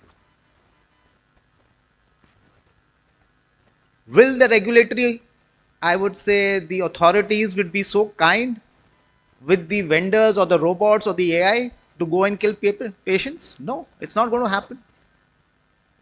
You see any big company from Medtronic to Siemens to anything, everybody's come up with robots. This is the major robot. Maximum they have allowed is to, it can be as an assistance. It can just hold. It is just a, I would say, a holder, image guided holder for your instrumentation, worth couple of $1 million. It's not going to go beyond that, at least in the foreseeable future. You talk about Elon Musk and his Neuralink and everything. They have got an 8-foot robot, and what does that robot do? The neurosurgeons does the craniotomy, and the robot just puts in these fine wires into the brain which has been already exposed, dura opened and everything. He wants to scale it up. It's wishful thinking that the robot will do everything from the skin to inserting anything. And what is that inserting? It's just a wire you're inserting. It's a DBS we have been already doing for so long. I'll just skip over the videos of this wire insertion. And a beautiful example is gamma knife, stereotactic radiosurgery, where a machine with AI has already taken over doing a procedure. From the machine operator, that's a technician, to the physicist, to the radiotherapist, and finally the neurosurgeon, each member can independently do everything because the machine is capable of doing it. You just need to plan and press the button, the machine will deliver. However, each person's role is defined by regulatory authorities. So here is a beautiful example where AI robotics can come together to help neurosurgeons. They cannot replace. We have focused ultrasound coming in as a competitor to DBS. For decades, everybody was saying simulation is better than destruction. Now suddenly the whole wheel has come around and we are saying destruction is better than stimulation. It's all a vendor driven thing. And focus ultrasound, why? Because bypassing neurosurgeons, even radiologists can do this now. Even neurologists can do this now. And maybe tomorrow even general physicians can do it now. It's just ultrasound machine. You just have to put in the values and it will, using AI, it will find out which is the subthalamic nuclei and destroy it. But it's not replacing a neurosurgeon. As again Brigadier Shashi said, radiologists are at risk, obviously. Radiologists are at risk because already their work, most of it has started being superseded by AI. Any person which was just an interpreter, microbiologist, lab physician, lab medicine people, all medical super specialties which were basis of diagnosis, those are at risk. Because the base specialties can take over, just put in the algo and get a result out of it. And as I said at the beginning of my presentation, the more I know, the less I know. More I learn, the less I know. The corollary is also true. The less you know, the more you believe. This is superstition. And I was just thinking that if I had to plan something which was robotically AI driven, very simple, what would it be? And I thought of vena puncture by a phlebotomist. I said, okay, why is that? That has not happened till date. You know, there was this machine built, and I will show you.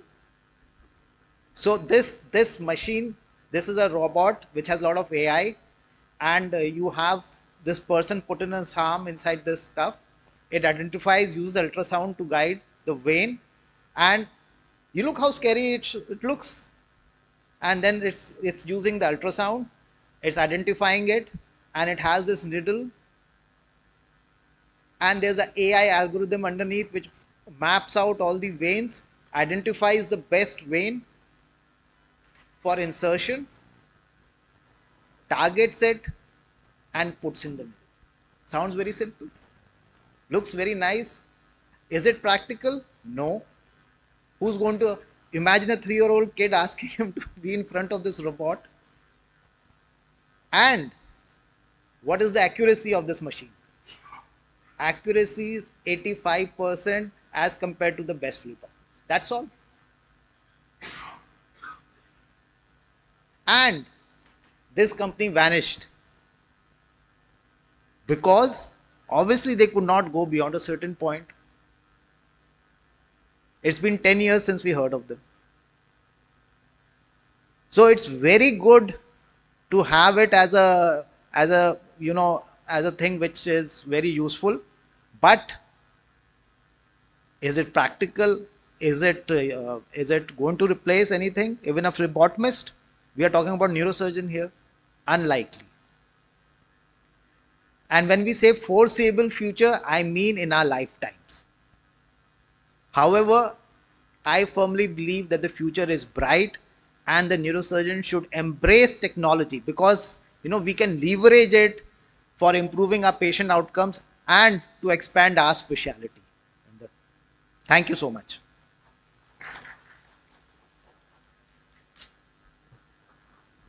Thank you, Dr. Agrawal, and thank you, Dr. Shashi and Dr. Agrawal. So, is there any questions?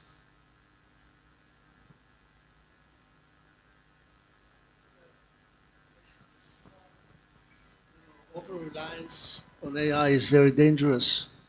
And one of the more recent examples for that is the over-reliance of the Israeli intelligence on AI that caused part of the October 7 disaster. So it's nice, don't rely on it.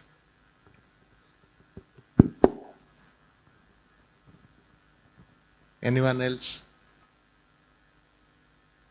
So I have a simple comment that both the topics for and against has been very interesting. And this is a very new branch so far as the use of AI in neurosurgery is concerned. And in every other branch also, the AI is being used more and more. So it is very good that we should be more careful in using this new procedure, and we should not be very rampantly using and depending on AI rather than our own natural intelligence. Let our natural intelligence be exhausted, then only we will come to artificial intelligence. So it is always better that nature is our mother. Let us rely more on nature, and then, if possible, where we will fail, then we'll take the help of artificial intelligence. This is my view. Okay, thank you very much. We end the session if there is no more comments. Thank you so much for this informative session. And may I please request all our chairpersons for the session, starting with Dr. B.K. Kwanar, Dr. Prafulla Kumar Sahu, and Dr. S.S. Mishra to kindly be here on stage.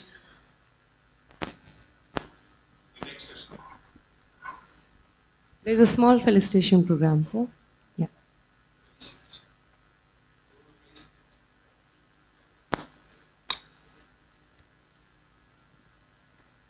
May I please request Dr. Prafulla Kumar Sahu, sir?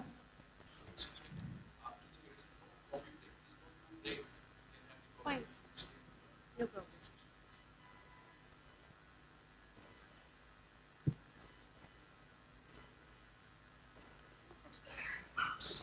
And may I please request someone from the team to kindly.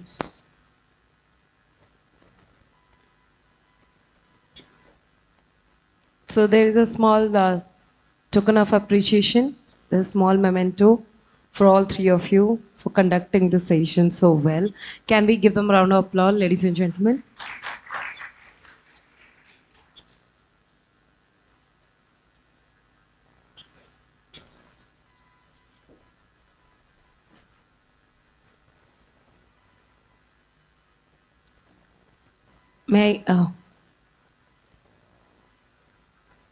May I please request Prafulla sir to kindly give them, yes.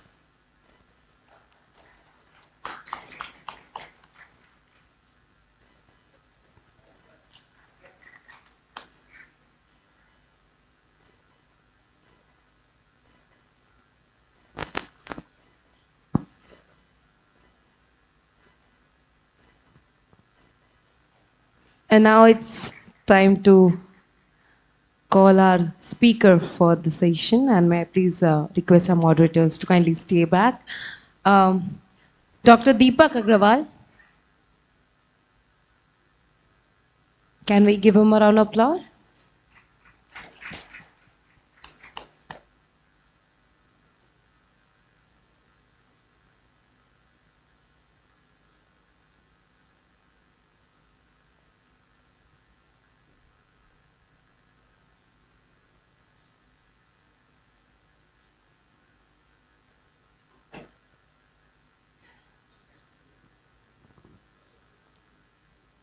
Dr. Shashi Vadanan.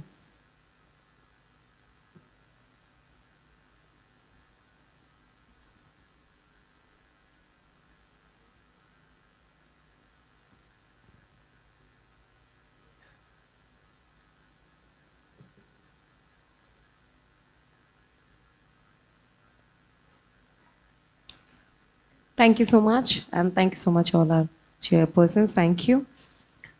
So as there is no coffee break, as we all are taking a small break, taking our coffees and teas and refreshing our minds, and we are running really late, so we have to start our next session, which is on vascular neurosurgery. And to chair the session, may I please request on stage Dr. Vincent, Dr. Vasant Mishra, and Dr. Prafulla Kumar Sahu.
So kindly switch on the microphone.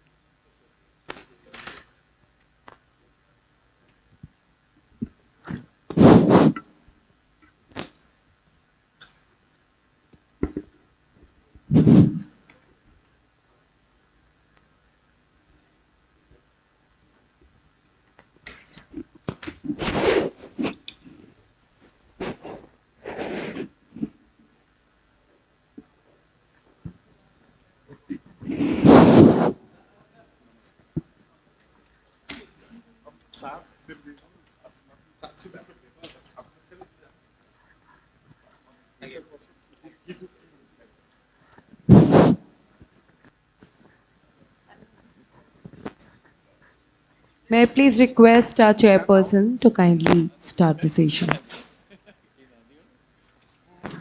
May I please request Dr. Vincent, Dr. Vasant Mishra, and Dr. Prafulla Kumar Sahu to kindly start the session. We are really late.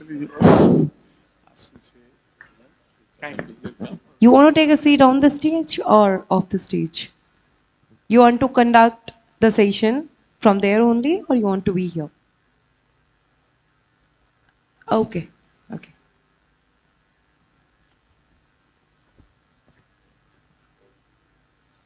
May I please request Dr. Vasant Mishra and Dr. Prafulla Kumar Sahu.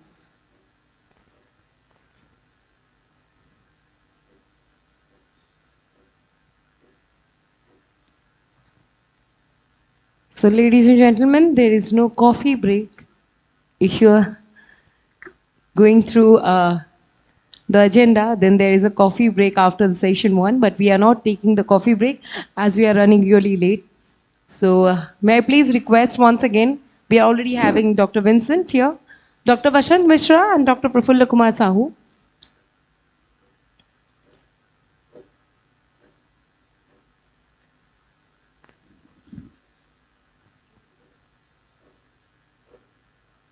All right. Shall we start the session? Hi. Good morning, everybody. We'll start the plenary session for vascular neurosurgery. May I invite Professor Manas Panigreni to talk about the decision making in cerebral AVM, please. Thank you.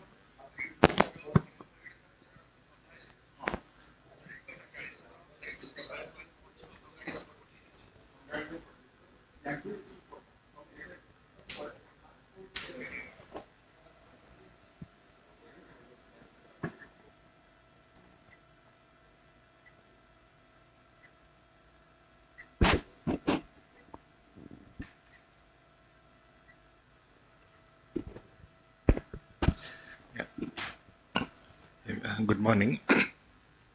I'd like to thank Professor Mishra and Professor Sahu for inviting to be part of this education course.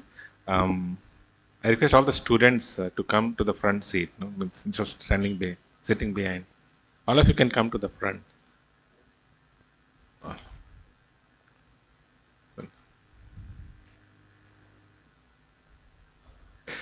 So this lecture is meant for more of a teaching program because AVMs have in neurosurgery training have become like extinct. Most of the patients, like if it's an aneurysm, they learn to send for endovascular. If an AVM, they send for radiosurgery. But then AVM is a different ball game. Means if 10 years ago, whenever an AVM came, everybody used to tell I treat the right way. The radiosurgeon used to tell radiation is the best treatment. Surgeon felt that surgery is the best treatment. An endovascular person said that I have the best treatment. It was like a blind man describing an elephant. But then after the Aruba trial, which came in 2014 for unruptured AVM, it changed the scenario like it changed for aneurysms, where they said that observation is better than treatment. What they found that patients who were treated had a higher side effect and the outcome was worse than patients who had observed. But then can we leave these unruptured AVMs alone, left alone? What's the natural history of AVMs? It is not so means benign as what we expect, the calculated hemorrhage risk yearly is almost 2 to 4% in AVMs and of unruptured ones. And if it bleeds, the mortality is 13% in the first hemorrhage, and if it bleeds second time, it's 20%. Slides.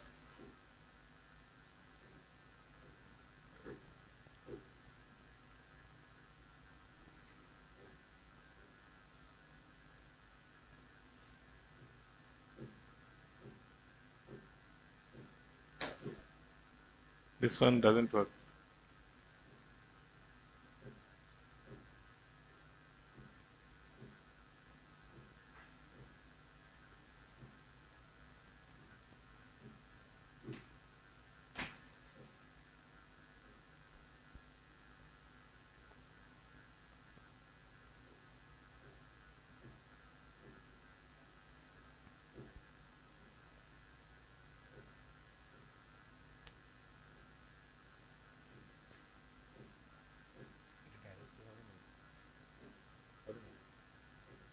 इथे से log किया करो ना accounts का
contact.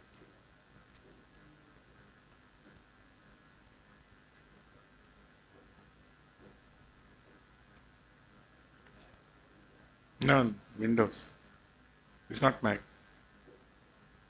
It was working now.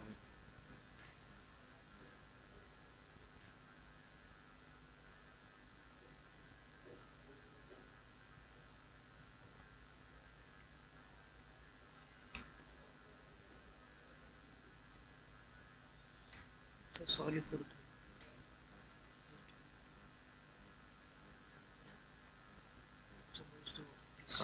my PC.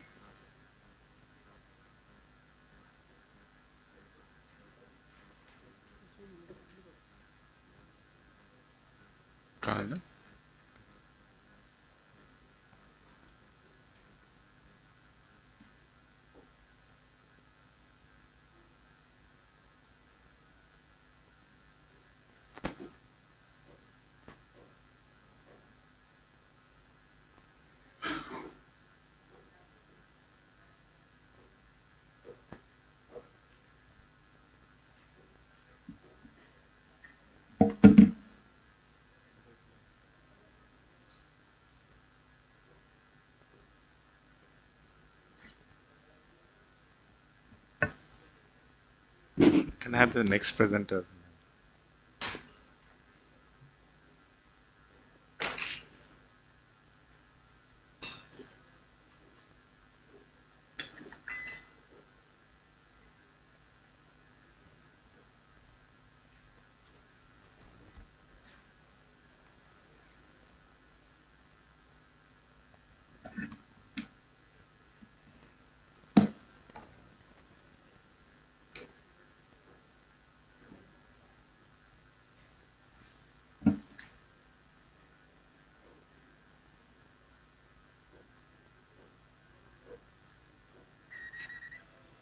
Can I project from here? Can I project from the podium?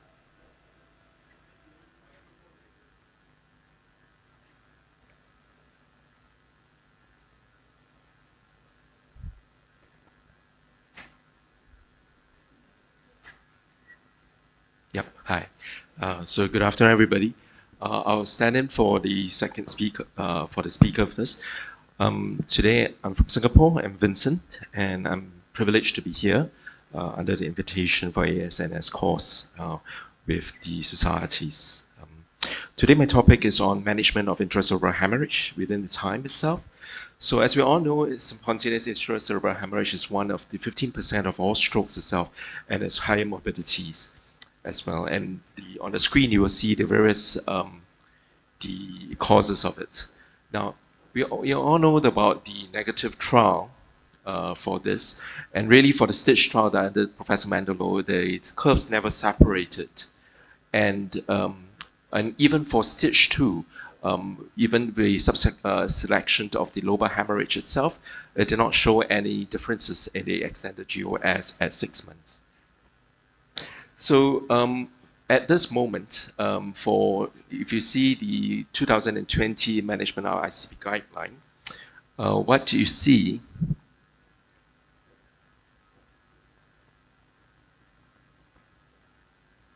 sorry, there's a bit of a delay here.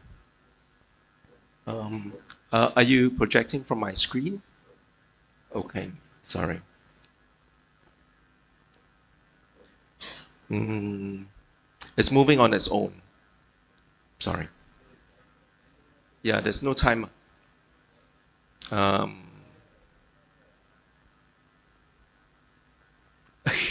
Okay, great. So if you talk about minimally invasive technology, MISTI is really the first trial to talk about it in MISTI-3 itself by insertion of the catheter into the RTPA itself, and it shows in the next screen.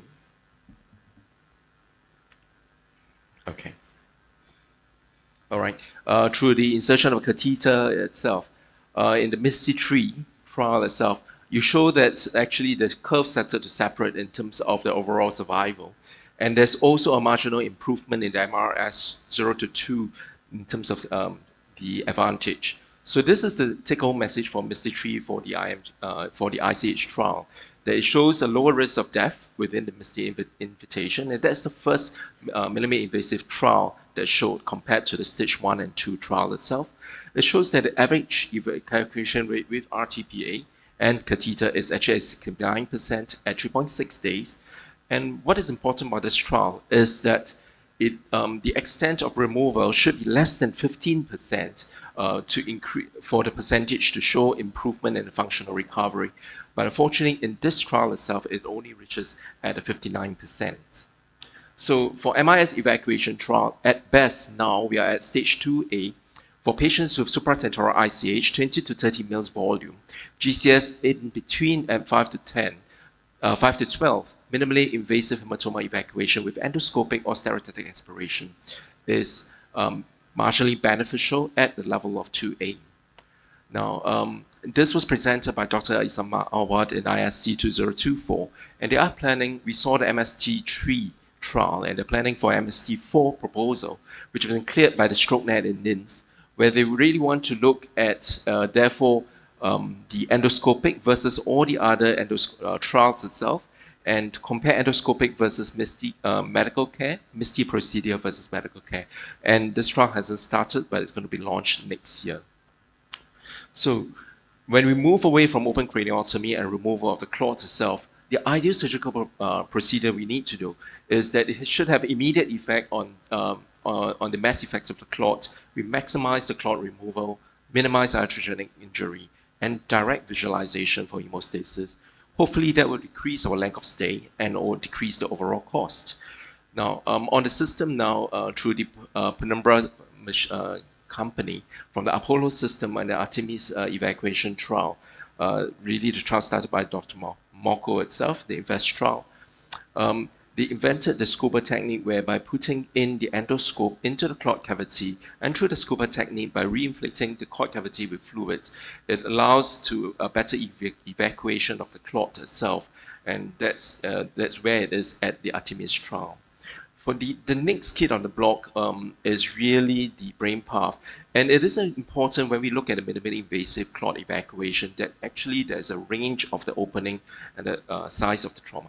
From the smallest at cranial puncture, which the Chinese people may tend to use, through the Artemis on the third access, to what we're going to talk about surgiscopes later and brain path. The brain path itself actually allows the largest access to the surgery itself, and the NICO company then came in to talk about how do you want to remove the clot through the image interpretation, the dynamic navigation itself, a traumatic cause.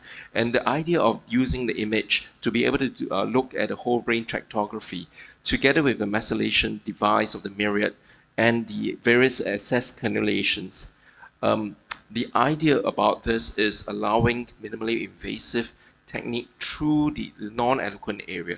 It may not be the most direct trajectory into the clot cavity, but it allows the minimal damage of that.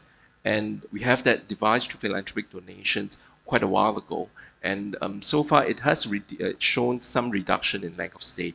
But main start this year, and it was actually announced in the Enrich trial presented by Dr. Gustavo Padilla, was that this was announced in the ISC 2024 itself, although the formal publication has not come out.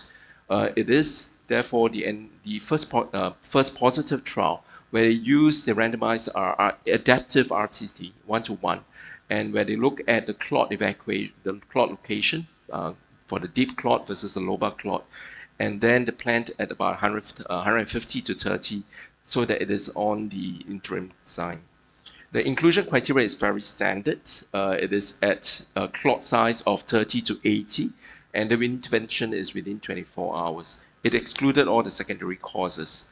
Now, this is the result of the trial itself, showing that the randomized trial, it was actually at 150, but because of the second interim analysis, accrual actually stopped for the deep-seated clot, and is enriched for the lobar clot itself. And you could see subsequently that it was really the predominance of recruitment for the lobar clot itself that showed the results. Okay. Do you want to restart? Can I just go on to the presentation mode? Oops. No. Can you go back to? No, this is still this. No, I haven't finished my first presentation. And not yet. Yes. Yeah. I can't do it on my side. It's not through my laptop at the moment. It's on. Yeah. Okay. Thank you.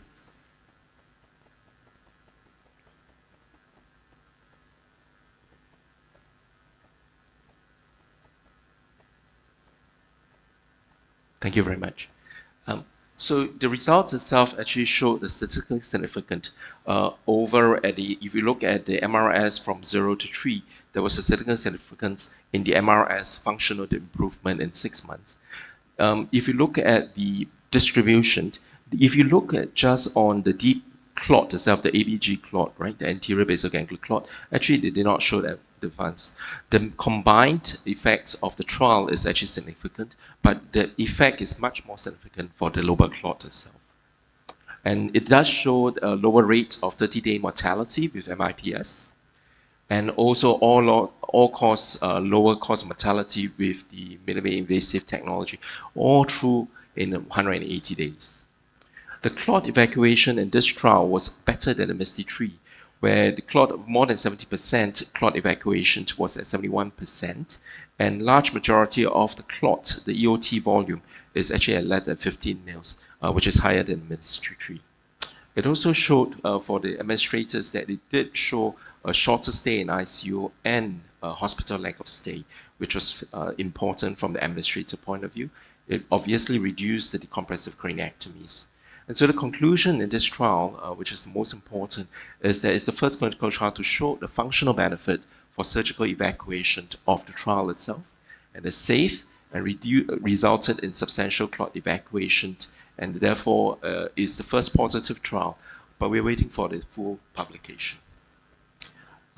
Following that, actually, there are multiple other countries that have also launched their own study. The DICH, this trial is also ongoing at the moment, and that's following the Contrast Consortium in Netherlands itself. The Japanese also have their own ongoing trial database, and also for the Chinese as well. So various institutions are talking about proving the advance of the minimally invasive clot evacuation. What is beyond, what you saw was actually the brain path, but the next new technology that comes in was the surgiscope, and it was also presented by Integra, where there's integrated scope itself to look at the clot evacuation, and that's the actual design of the view itself. And this was actually performed. Can we play the video, please?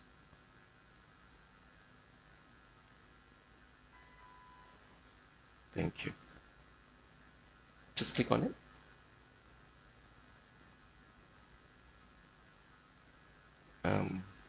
That's okay. We will skip that in interest of time. So it did show that in the safety analysis in the phase 2A, that the trial was actually successful. The other access device that's coming in the market will be the VBAS system. And also this is interesting about the mind's eye retractor, because it allows, after the cannulation into the clot itself, for the expansion of the access device. Okay, so you can see that after the cannulation, actually there's a video that will show that the clot actually expands with the cannula actually expands, and that allows for better access to the clot evacuation itself. I will skip that in interest of time.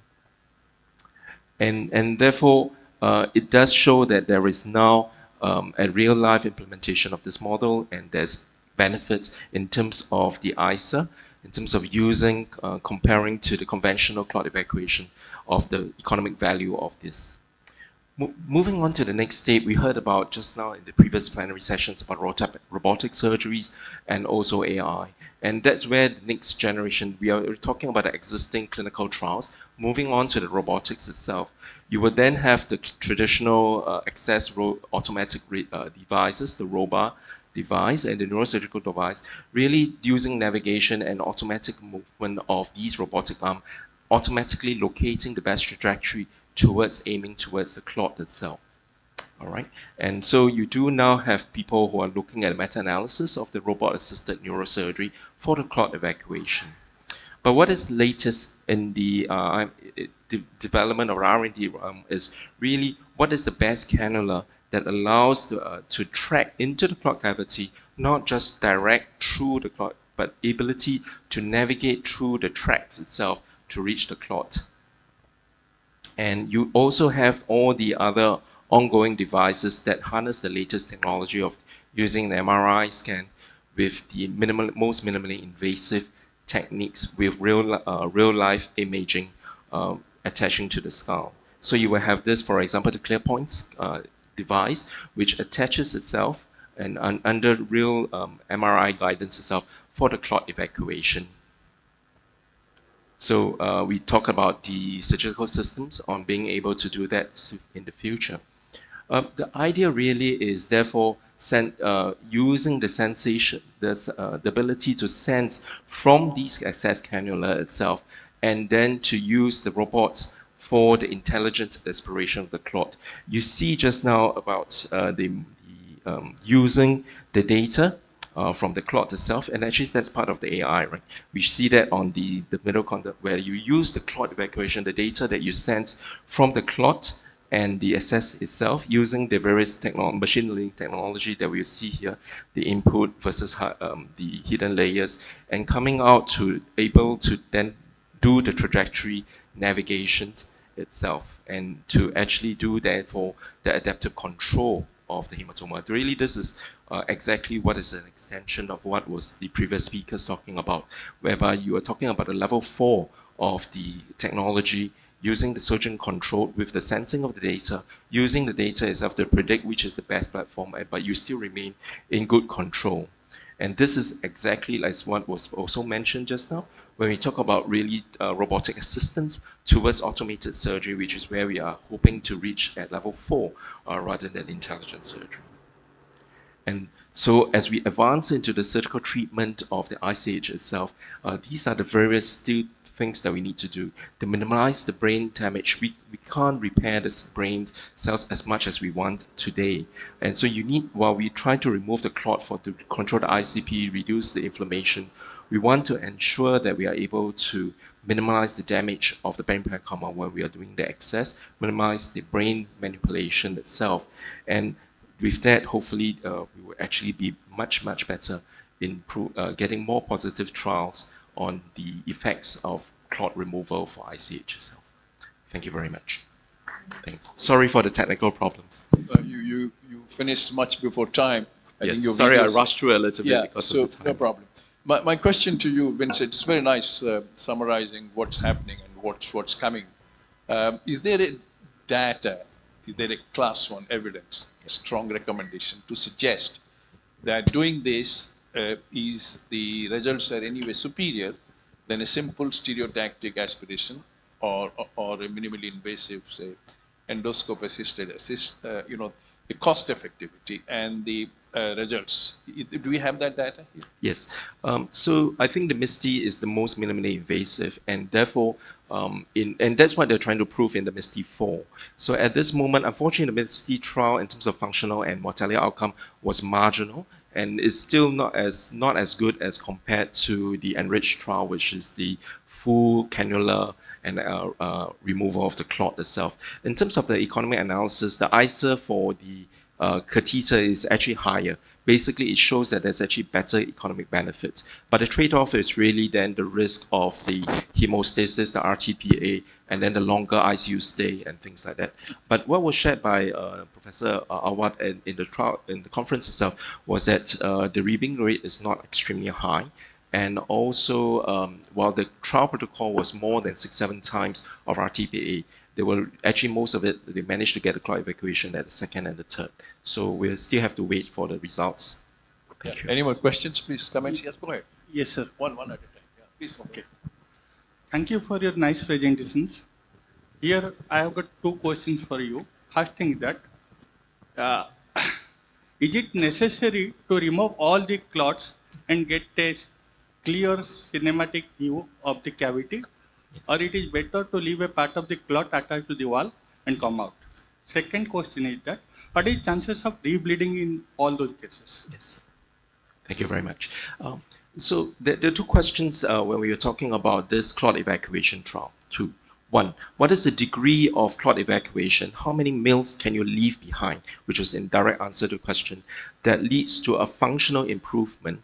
And so you don't need to remove everything. And since that in the Potter study in 2002 that was published, I didn't put that paper up, but basically the extent of the residual clot that's left inside the brain, despite or regardless of whichever clot, it seems to be aiming towards less than 15 mils. You do not need to go to 0, but what they are saying is you need to remove the clot evacuation to a residual volume of less than 15 mil to show a functional improvement. And there's actually a J-shaped curve. The next question that was unanswered was really, what is the timing? Do we need to go in as early as possible? Do we need to go in at 24 hours? And seems to be the sweet spot is towards 8 hours, and that's already still at the MISTI trial. And so that's at least the evidence that we have. So that was then supported by the enriched trial now, basically showing that they managed to remove most of the clot at 70% time at less than 15 minutes. Thank you. Thank you, Dr. Vincent. Yes. Very informative and illustrative informative, interesting talk. The clarification and a question. Do you do a DTI for all cases to decide on your trajectory for entry for minimally invasive procedures? I think in the first few cases with it, but after a while, actually the trajectory is very standardized in terms of whether it's an anterior or posterior approach to the clot itself. But when you look at my space technology, what they do recommend is that you look at the trajectory, and that will increase the cost. Whether truly do you need it, I don't think so. But because after a while the track doesn't truly change, except that what we don't know is how much of the clot size would have shifted the tracks. And then that's the reason sometimes with the MRI scanner, you then be able to see, oh, some of these tracks are actually preserved or displaced, and you can plan the track.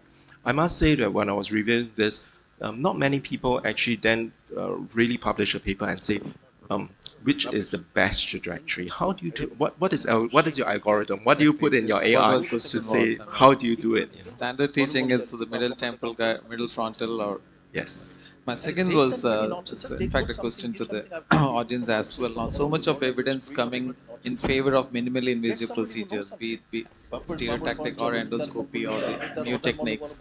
Are we to believe that the poor results associated with earlier surgery, standard surgical procedures? So, was it the surgical trauma that was resulting in poor outcome in ICHs? Understand what we have learned is the initial bleed and the consequences of the bleed that results in poor outcome. Now, so much of evidence in favor of good outcome following minimally invasive procedures. So, is it a radical shift in our thought process on the outcomes? I think that's inferred from So if you what question is, was this surgical trauma associated with the craniotomy, was that the culprit for the poor outcome earlier, which we all have experienced? I think that is inferred if you compare the stage 1-2 trial to these latest minimally invasive in terms of the open craniotomy and then the timing. But there was also that question of we don't know what we don't know. So when we presented the stage 1-2 trials, there was naturally, when it was a negative trial, the curve never separated. There was obviously a lot of discussion on what's the difficulties, why was it a negative trial. There was the talk about the specifics of the trial, the randomization, the equipoise and everything. But as the evidence slowly emerged now, therefore we then retrospectively inferred that now we are doing it differently. We are now doing it minimally invasive and now we are achieving a positive trial. Therefore, your question, directly answer your question is inferred. It's not, there's no, you can do that by exactly what we are doing, which we are comparing the results of the trial. We can see the incremental improvement in the functional outcome. But nobody will be able to do a trial versus trial comparison to say that. And so if you then infer on what is the latest technology versus the traditional trial, yes, what are we doing differently? Number one, we know that the clot evacuation is more minimally invasive, the access is smaller, and we know that the extent of clot removal is important.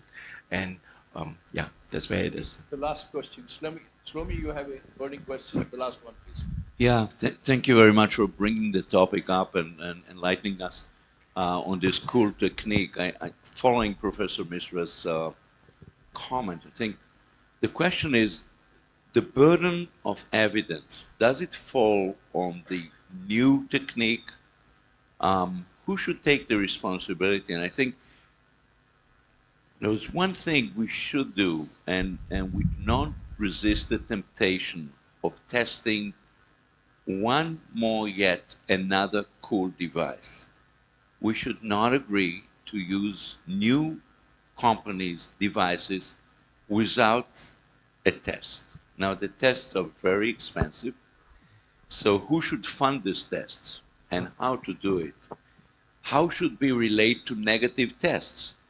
Negative tests should actually stop the routine of doing it. And this is true not only for ICH, it's true for ETV, it's true for malignant gliomas, it's true for a lot of things. But with these cool devices, really the question is what are we doing? And there's a lot of myth around it. So I wanted to ask you, as somebody doing it, how do you deal with those dilemmas? In the middle of the night, you get a patient with a bleed. Should you take him now? Should you cancel a case that is electively scheduled for the next day. There's real life. And in many systems, one thing comes instead of another thing. How do you deal with it?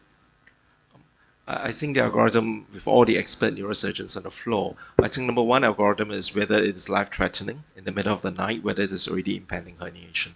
That already you have to go in and to remove, and that's really in the trial. It is the equipoise is when the patient is relatively stable, the clot is moderate size, and now you're looking at it. If you just go on the stitch trial, you will say, well, best medical therapy seems to be better, and you worry about the next few days. You try to reduce the mass effect, the inflammation, and all that. And now you do have the tool, and the question is whether now removing the clot with the cause evacuation, is that something you do? And I think what evidence then is showing moving away, coming to term, is if you can remove the clot in order to reduce the mass effect, in order to reduce the inflammation and the whole theory about the edema, swelling, and all that, the hemotoxicity about it, then and if the device is actually cheap in your institution, then perhaps that you do have at least now some level 1 evidence to support it, which is the reason why the trial showing the shortened ICU stay, shortening the length of stay in the hospital is important, because that's fundamentally what we want in terms of the cost. Yeah. And the next one is really the functional outcome. Thank you. Thank you. Vincent, you have the next talk. I think we'll move on. Yeah, please. Thank you. Is it possible for me to control from my laptop? Excuse me. Hello. Can you get the laptop there? Because I mean, this is very suboptimal. Can he use his laptop? Can he use his laptop? Because you are not playing. I mean, it's going on. If video is not playing, that's not the way we do a meeting. I'm sorry.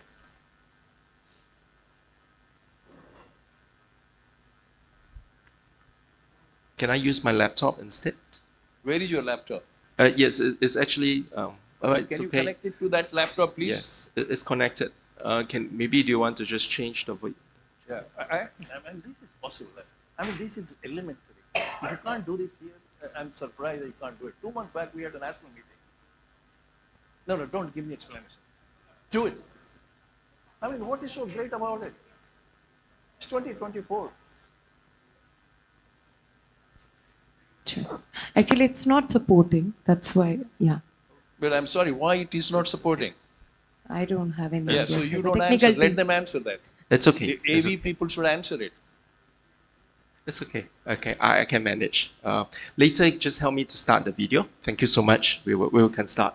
The next topic is pitched at a slightly lower level. It's meant to be a residency level on how do I do the SDA-MCA bypass. I must profess I do regularly SDA-MCA, but I'm not at the level of Professor Lawton and all the world-class experts. But this is what I do. We'll go into a little bit about the literature behind what it means by a bypass. And it's important to have that framework when we're doing it. Number one is whether you're talking about ECIC, external ECIC bypass, versus an ICIC bypass. And then you have to discuss whether you're going to use a graft interposition, whether it's doing a single bypass, a double bypass. This is just really a framework for that, versus an ICIC where you do a side-to-side bypass and any of this bypass technology where you use either in graft interposition or no graft interposition.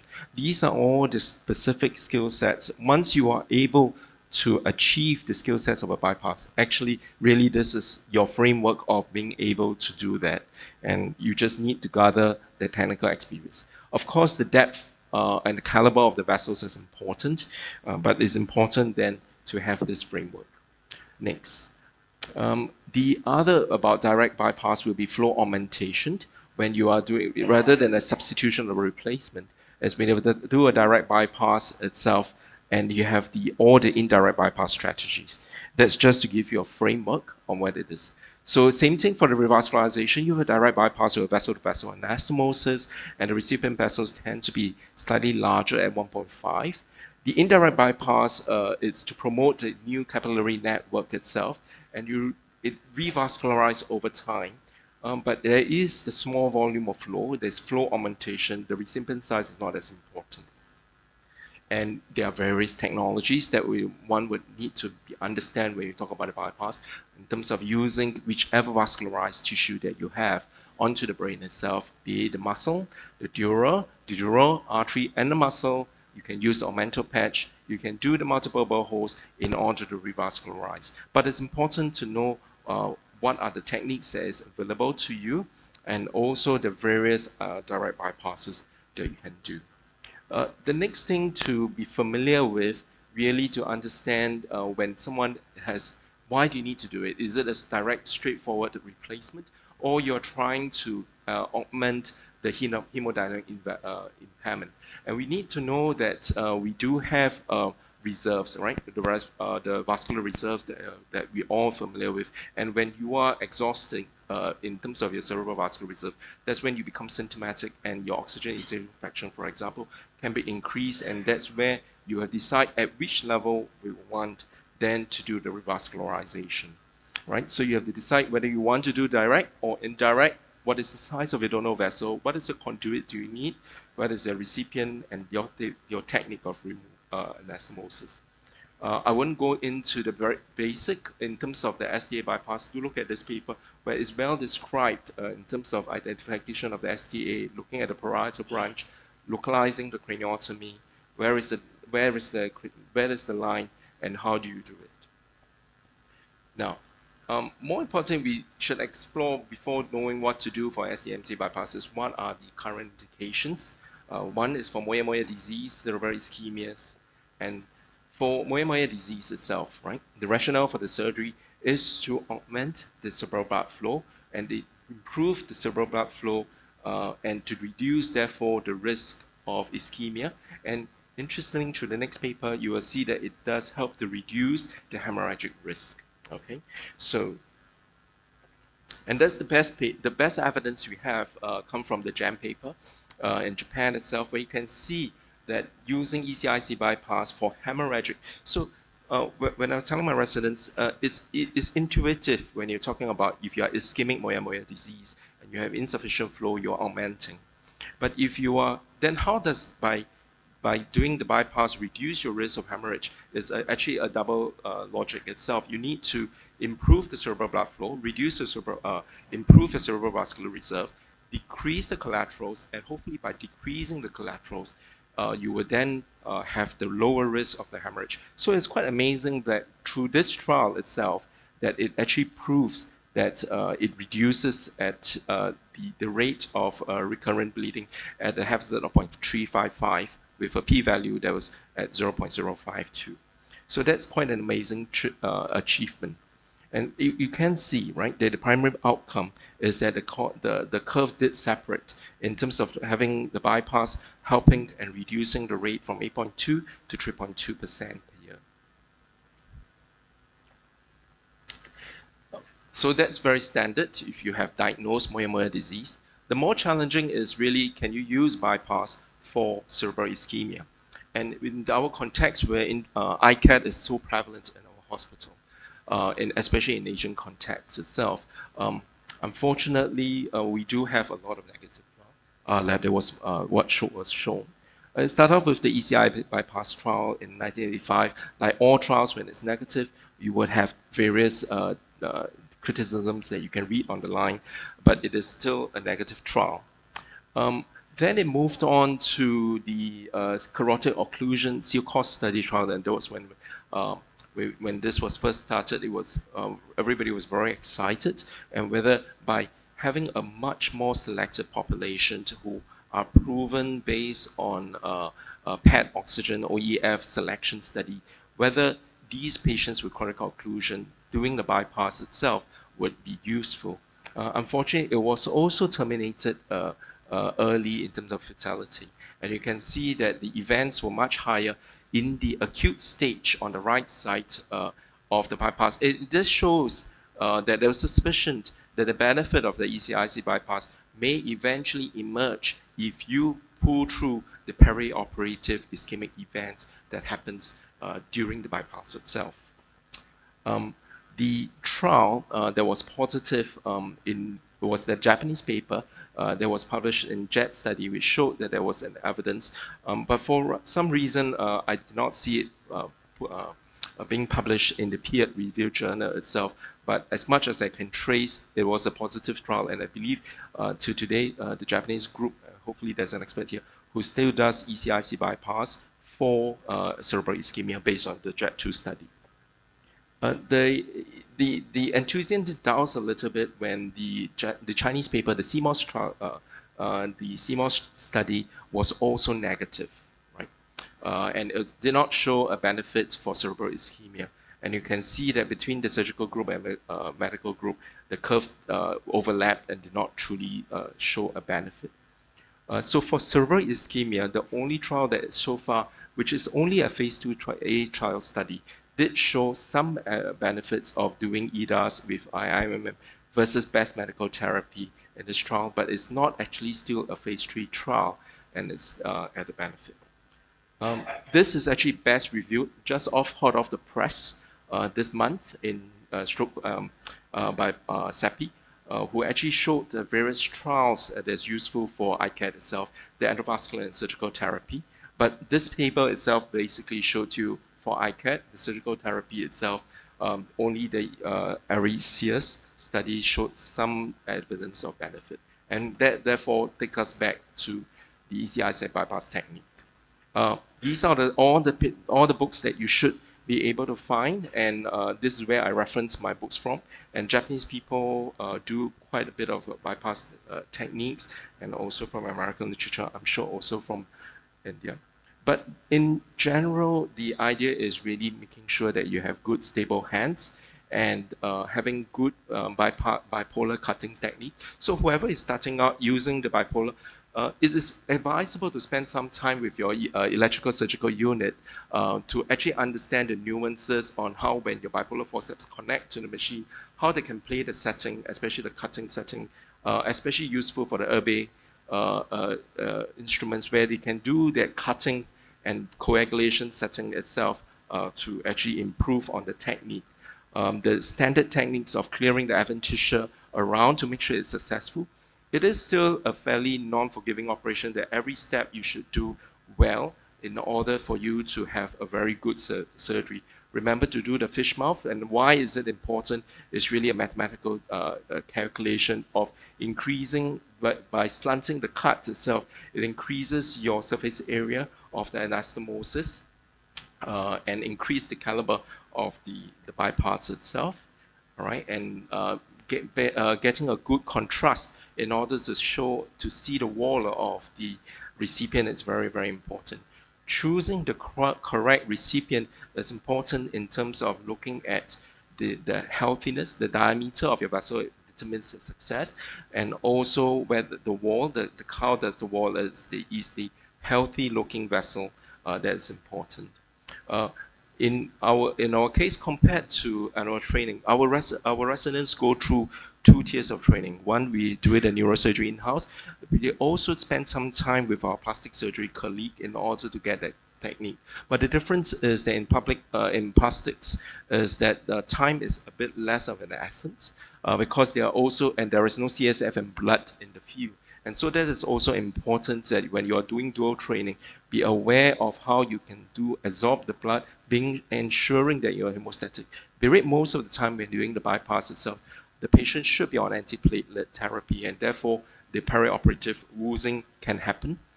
And being able to have a background to see that is important itself.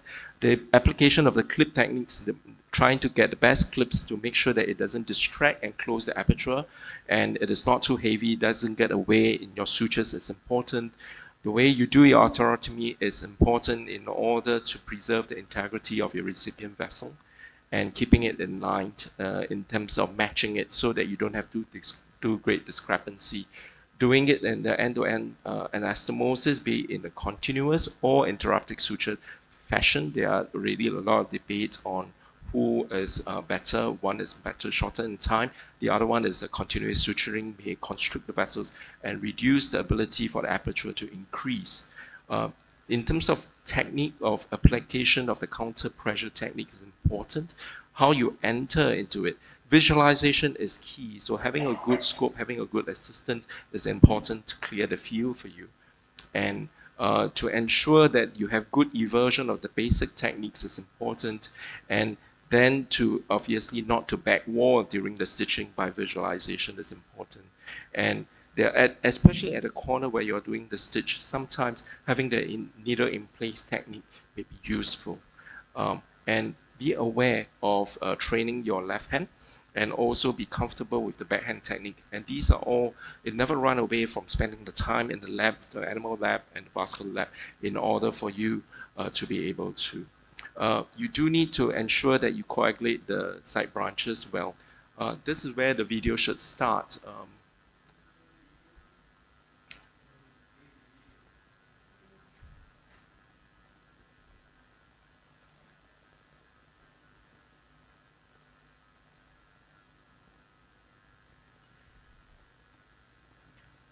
It's okay if we can't.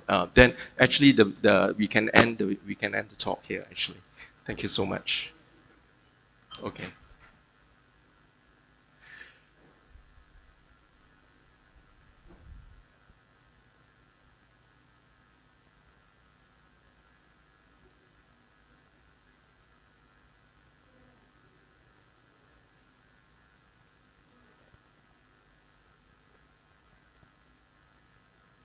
Yes. Yes. Thank you. Sure. I give HAP saline when I'm doing the arthroscopy and the fletching itself. Well, I don't give the routine, unlike the sclerotic and arthrectomy, I do not ask my anesthetist to give a full dose of heparin, but they're usually on antiplatelet treatment. Do you give that for your high flow bypasses? Yes, for high flow bypass, yes, but not for the low flow. And I don't give continue that. it for a day or two, or just a stat injection during the time of anastomosis? Yes. Uh, uh, yes, it's okay. Yes, but okay. Yes, okay. No, it's okay. Okay, Ken, no problem. Thank you. It should be on the video. Yes, they should be able to play it there. No, okay, okay. It's okay.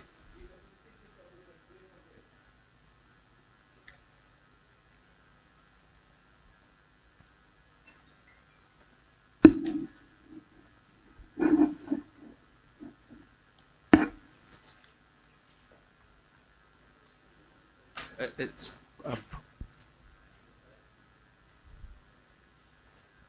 it's okay. It's only a standard video prop. It's okay. Okay, okay. Yes. Thank you. So for your high flow bypasses, you continue heparin for a day or two, or Yeah, just only a day. Yeah, I don't keep it for too long. I'm worried about the hemorrhagic risks. No, general question not related to STMC. Yes. You said you gave antiplatelets for all your patients. Yes. They are on antiplatelets. Yes. What's your policy for other neurosurgical procedures for patients who are on antiplatelets? Do you stop them electively, or they're not a bypass procedure? Right. So for my general neurosurgical procedures, if the patient is on antiplatelets, I will stop. It's only for these kind of surgeries where I want to ensure the patency of the bypass, then I will ensure that they continue on with the single antiplatelet. Not double, but single antiplatelet. It's okay. It's a simple surgery. It's just a standard SDA-MCA bypass video. It's okay. Oh, okay.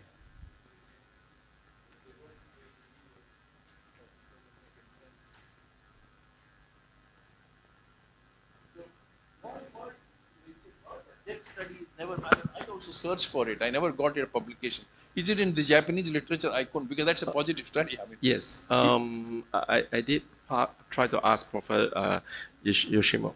Apparently, there's a change, or there's something in the Japanese institutions. I can't say more, but it was not published. in the Japanese literature? No. Do you know? It's No. never published. No. But how did you get the data? So that's the data that they have. But I don't think even in Japanese literature itself. No, where you got data for personal communication? How did you get no, this? so this is what is available, and as much as it is, but beyond this paper, there was no full full peer review publication, even in Japanese language. Okay, Manas, is it you're playing? Can it play? It's really a standard operation. Thank you. Thank you. If it comes back, we'll come back and yeah, play it. okay, no worries. Thank you, thank you.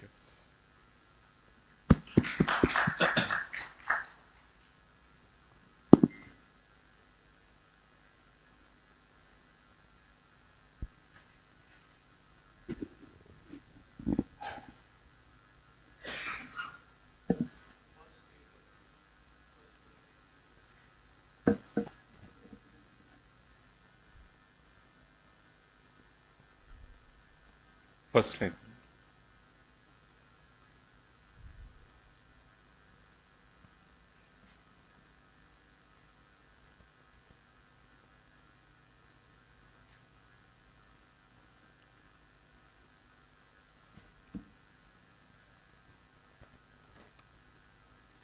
Changing is from here. This one.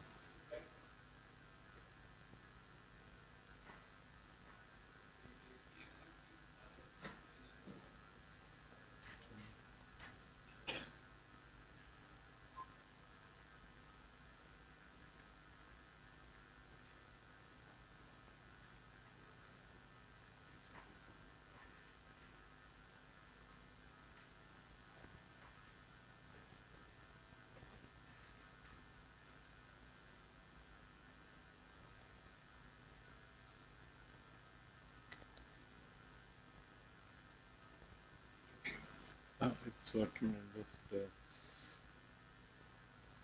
front and back. Okay, so.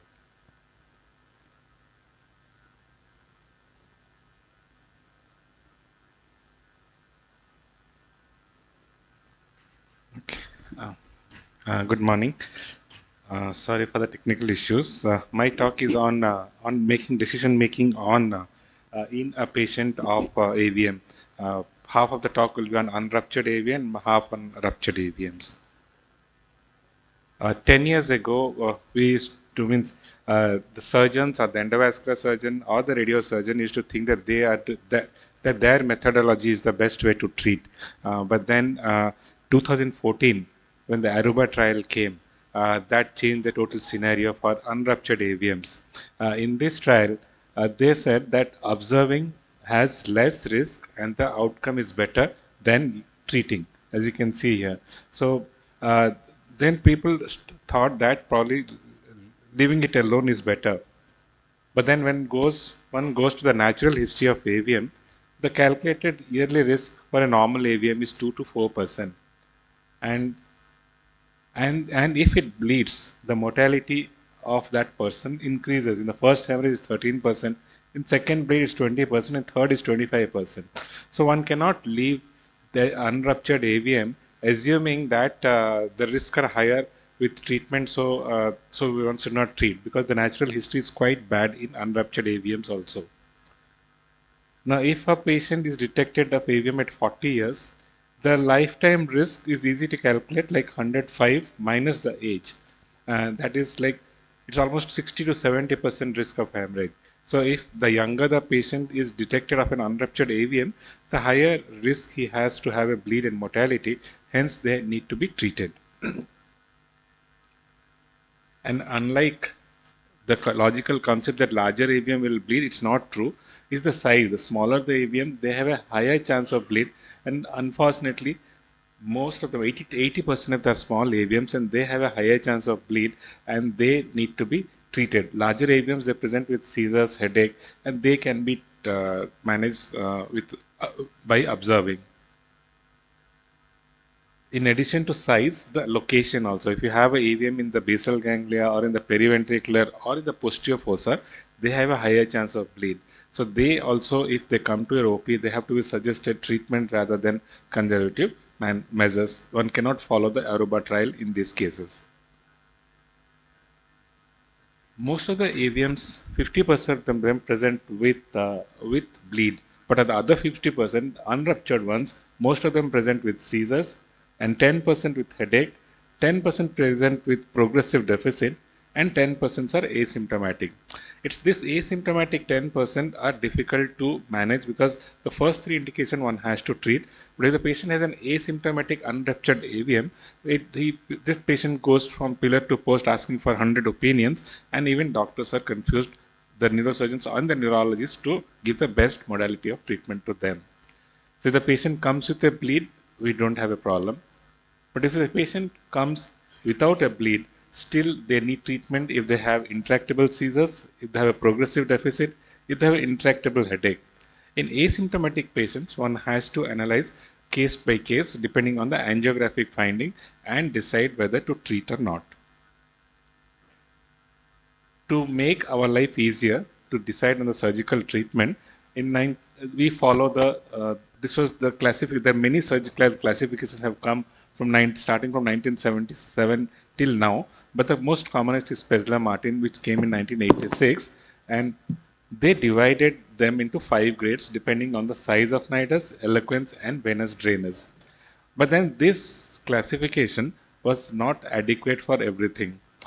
If you follow that classification of 5 types, one can see here that if one does a microsurgery or radiosurgery, good outcome is there in grade 1 and 2, bad outcome in grade 4 and 5, and equivocal outcome in grade 3.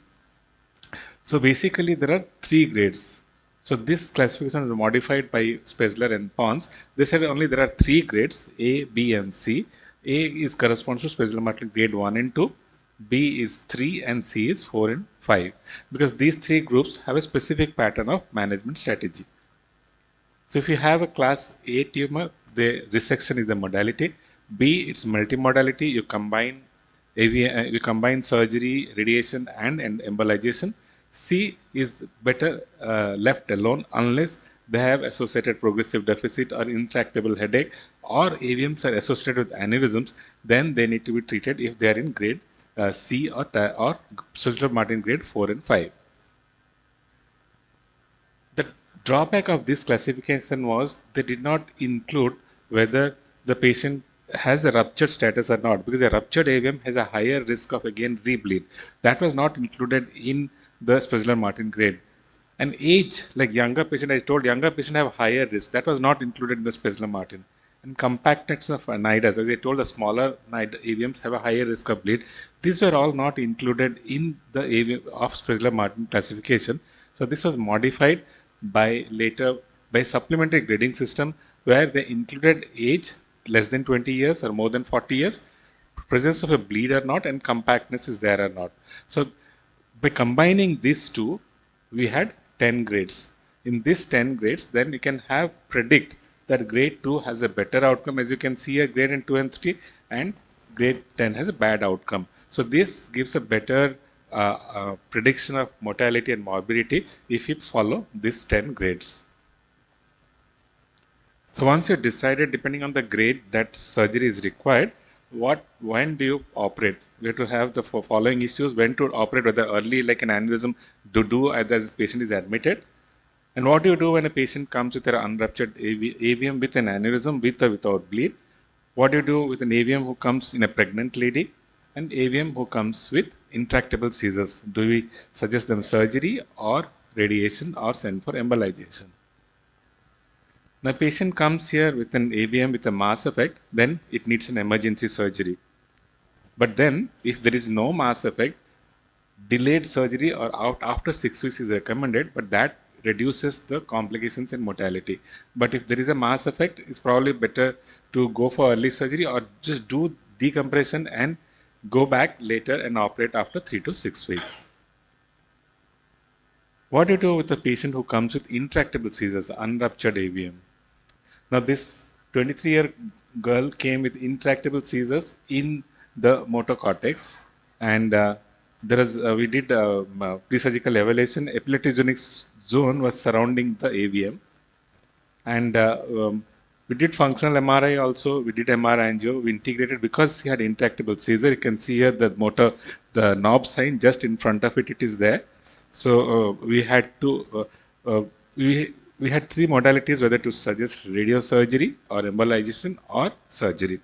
But if you give radiosurgery or embolization, one cannot take out the epileptic zone surrounding the AVM. So surgery was offered for this girl. And with navigation guidance, can you play the video in this?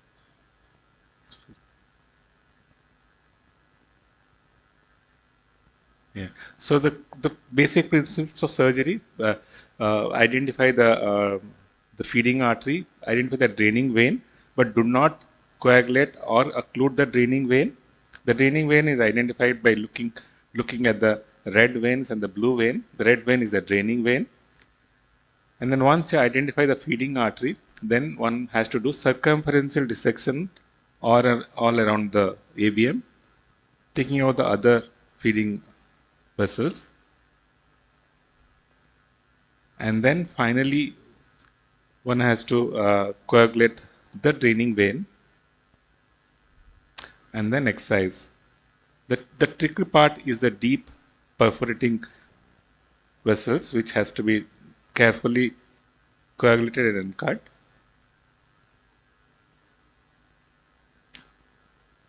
And then AVM is taken in total like a tumor.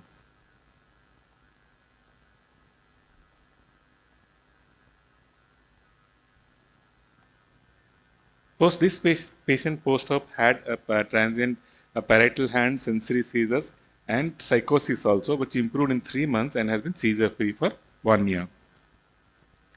Now, the seizure recurrence, is it better with radiosurgery or surgery or conservative? There is a paper in 2012.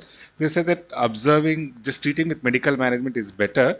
But this paper later came that microsurgical excision had a better seizure freedom than conservative or giving radiosurgery. So if a patient comes with intractable seizure, surgery is preferred.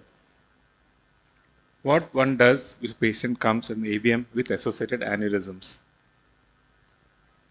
Now, aneurysms can be different types of aneurysms. One can have an unrelated aneurysm on the opposite side, as in the figure A. One can have an aneurysm in the proximal feeding artery, or one can have an AVM as in figure B. One can have an aneurysm in the distal feeding artery as seen in figure C, or one can have an intranidal aneurysm inside the AVM. Now, the incidence of bleed differs in all the 4 types, as well as the natural history once AVM is treated also differs. Like the proximal aneurysms, once AVM is excised, they can regress in size. So one need not go for treatment, but whereas an intranidal or a distal, they can bleed. So that has to be treated along with the aneurysm. So the frequency of bleed can you play the video also? So there's simultaneous video in there. Just click on that. The incidence of bleed of an AVM alone or an AVM with aneurysm differs. An AVM alone has an incidence of bleeds of 2 to 3% yearly, but when there is associated aneurysm, it increases by 3 times, it's 7%. So if a patient comes with an AVM with an aneurysm, they have to be suggested surgery even if it's unruptured.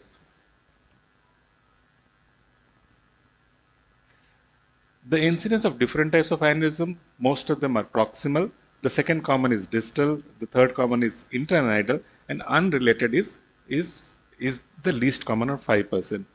Unrelated aneurysms are treated like any other standalone aneurysm. But the incidence of bleeding of this different. The least is unrelated as 7%, as they are treated as like any other aneurysm. But intranidal has 14%, but proximal and distal, the incidence of bleeding rate is higher than the intranidal aneurysms or the unrelated aneurysms.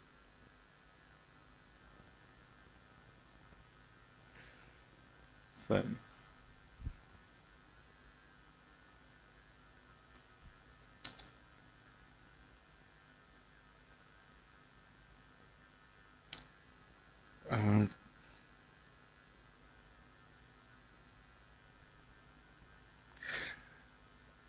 The natural history of intra-arterial aneurysms with AVM, as I explained you, the distal flow rated 80% of the time regress if the AVM is treated. but the proximal flow related do not change. So if you have a proximal flow related, they have to be treated either during microsurgical excision or endovascularly. Whereas distal flow related, they regress, probably they can be left alone. Again, if you have an aneurysm in the infratentorial AVM with an aneurysm, they have a higher risk of bleed than supratentorial. So they have to be treated. If a patient comes in the infratentorial region, they have to be treated more aggressively than the supratentorial AVM with aneurysm. Now, this was a patient again came with an patient had come. He had an posterior fossa AVM with intranidal aneurysm, as you can see in the picture. We suggested surgery, but this patient did not want surgery. So we did an intranidal embolization of the intranidal aneurysm and then send for radiosurgery. Because if you give only radiosurgery for this group of patients, the rebleed rate is almost 28% at 5 years versus when their intranidal aneurysms are embolized and treated.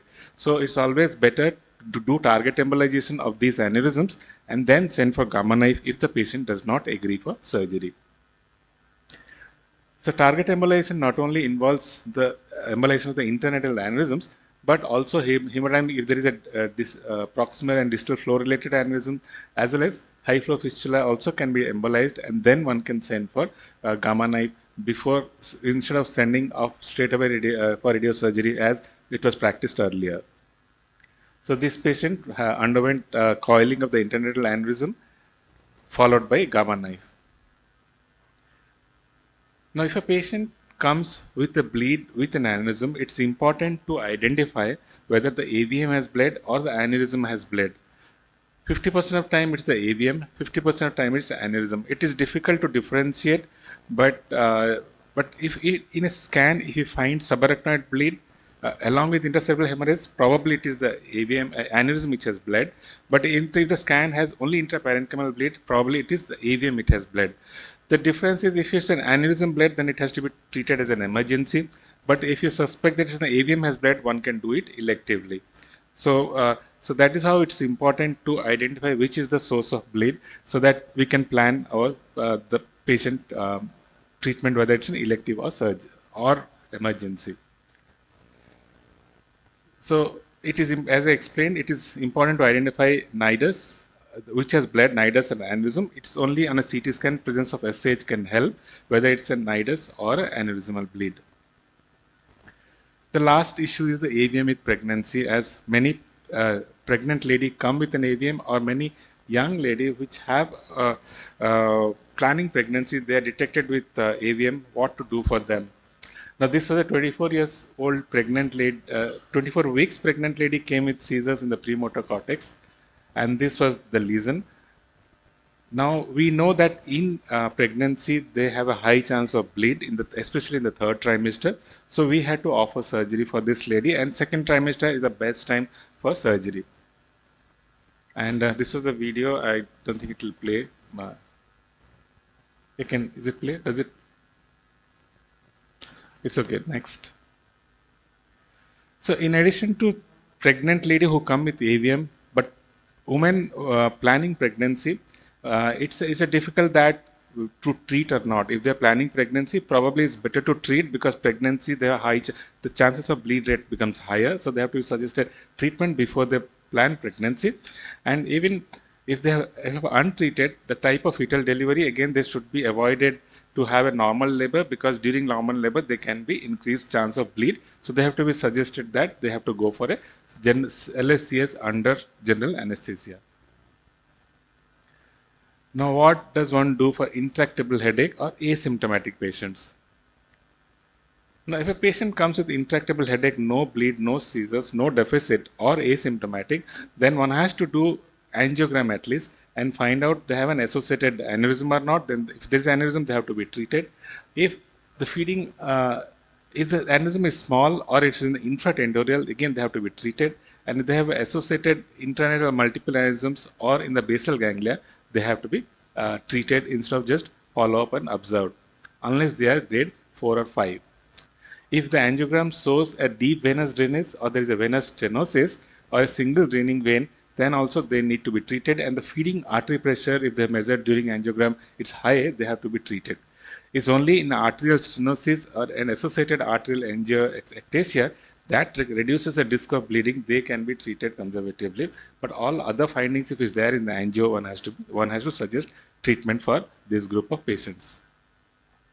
If the IVM is in the posterior fossa or basal ganglia like this, this patient who came to us, so and we operated this patient. Does this video open?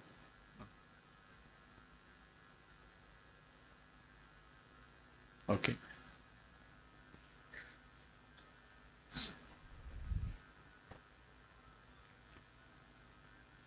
So this algorithm which was published, which gives broadly into three types, Spessler-Martin grade 1 and 2 or Spessler-Martin and Pons grade A, B and C. Depending on the rupture status or unruptured status, one can follow this when to treat the patient with conservative, do embolization, do radiosurgery or do surgery depending on the age and compactness. In conclusion, patients with grade 1 and 2 AVMs should be offered surgery, especially in young patients. Radiosurgery only is reasonable alternative in elderly patients. I know Dr. Manjul is here, he will tell the opposite. And but grade 3 AVMs, again, they are not straightforward. They have to, they should have multiple multimodality, like you do endovascular coiling of the aneurysms and send for gamma knife or do surgery. And grade 4 and 5 are better left alone unless they have a higher risk of bleed, as I have already explained. Preoperative embolizations is only used not as a therapeutic modality but as an adjunct to surgery or radiosurgery. And palliative embolization only in selected cases when you have a high risk of angiographic features of bleed, or patient has intractable headache or progressive deficit, they can go for palliative embolization where you feel that surgery has a higher risk and radiation will not work. So radiosurgery is only is a very good method for small, deep or eloquent reasons, which I agree with Manzul, and he'll come and tell that. I don't disagree that if it's a deep-seated, radiosurgery is best, but in the young patients, a superficial surgery is the first line of treatment. Before I conclude, I'd like to invite you for two conferences. We have an ISP and CME in July at Hyderabad from 4th to 6th. And followed by, we have a national the spine meeting of neurospinal surgeons in September at Hyderabad. Please come to Hyderabad and enjoy Hyderabad. Thank you for your attention. Thank you, Manas, for finishing time before I open it up. This is a very controversial, obviously, after the Aruba trial, which is, to my mind, is a bad trial. But unfortunately, this is classified as class 1 evidence. So that's the problem. So number one, the pregnancy and the AVM. The risk actually is higher in second trimester. Third trimester is a little lower risk, and is very, very controversial to offer or not offer, because the risk of bleeding in the second trimester is 4%, the third trimester is 2.7%, and in the general population is 2%. It's a little higher. The earlier literature was very high, 27%, which is not borne out now. In the 23rd, there is a review article, if you check it out. So, especially if it is a motor cortex AVM and is a pregnant lady who has presented with just incidental pickup or one fit, it's a very, very controversial decision to treat or let her go through maybe elective CS. During the partum, the risk of bleed is much less. The risk is much higher in the second trimester. I mean, little higher, not much higher, little higher. The second one, you said the epilepsy patient with intractable epilepsy in the motor cortex, I think a young patient, appropriate indication. But what you justified is saying that we cannot do the epileptic zone in gamma knife for embolization, so I would operate, right? But you cannot. In a motor cortex AVM, we cannot take out the epileptic zone. I mean, it's very difficult to do that. Transection you can do. Yeah, but what you showed is just taking out the AVM, which is appropriate. I mean, I would do the same thing. Again, very, very controversial today, especially with the Aruba trial, whether you agree with it or not. If the patient does develop a deficit, it can produce a problem. So this is a controversial. I agree with whatever you do. I mean, I do the same things what you do. But the fact is, the literature and unfortunately what is called this evidence-based medicine makes life difficult for the neurosurgeons. So I think open for, yeah, Manju will tell something. I think maybe Eagle would like to comment something after that. So very comprehensive again, as usual. But my one concern is aneurysm, which is associated with an AVM. If you look at the literature, evidence of aneurysm associated with AVMs, the incidence is gradually increasing, and that's because of the super selective catheterization of the AVMs. But that has not changed the natural history of the bleed of those aneurysms which are associated with AVM. The natural history and the bleed rate has remained same over the course of last 5 to 6 decades, when the incidence has been significantly higher reported now in the new AVMs. So the flow-related AVM aneurysm with the AVMs, if we just treat the AVM in those unruptured cases, the aneurysm just disappear because of the same because of the flow-related phenomena. It's not the same case with the proximal ones, but yes, with the flow-related ones. And in those cases, just a mere identification of an aneurysm does not warrant the treatment of that aneurysm either by surgery or by embolization. And the radiosurgery gives a pretty good results in those cases. Just targeting the AVM takes care of the aneurysm itself.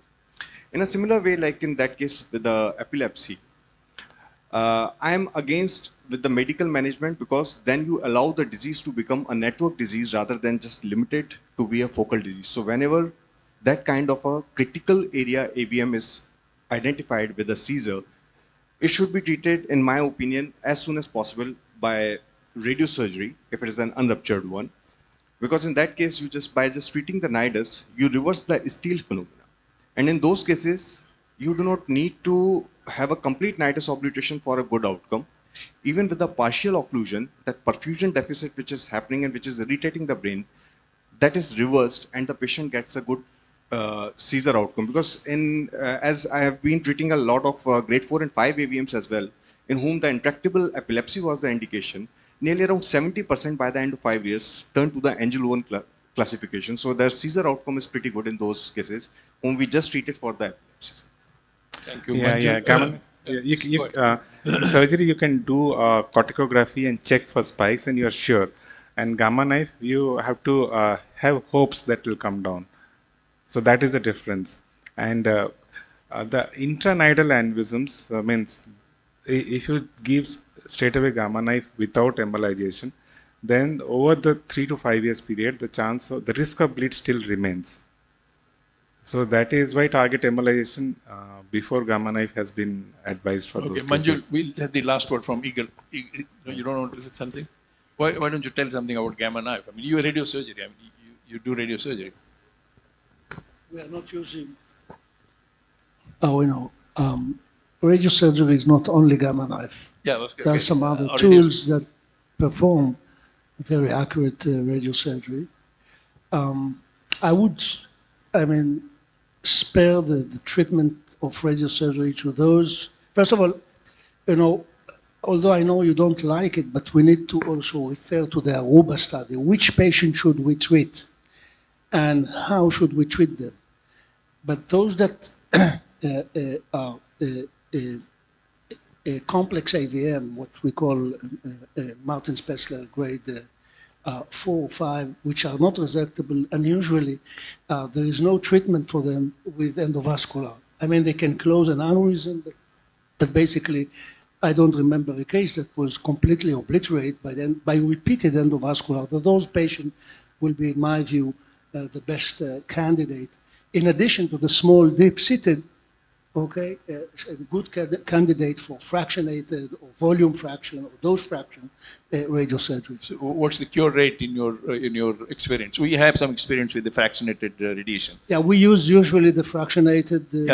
What's your cure rate? Cure rate. What's obliteration rate?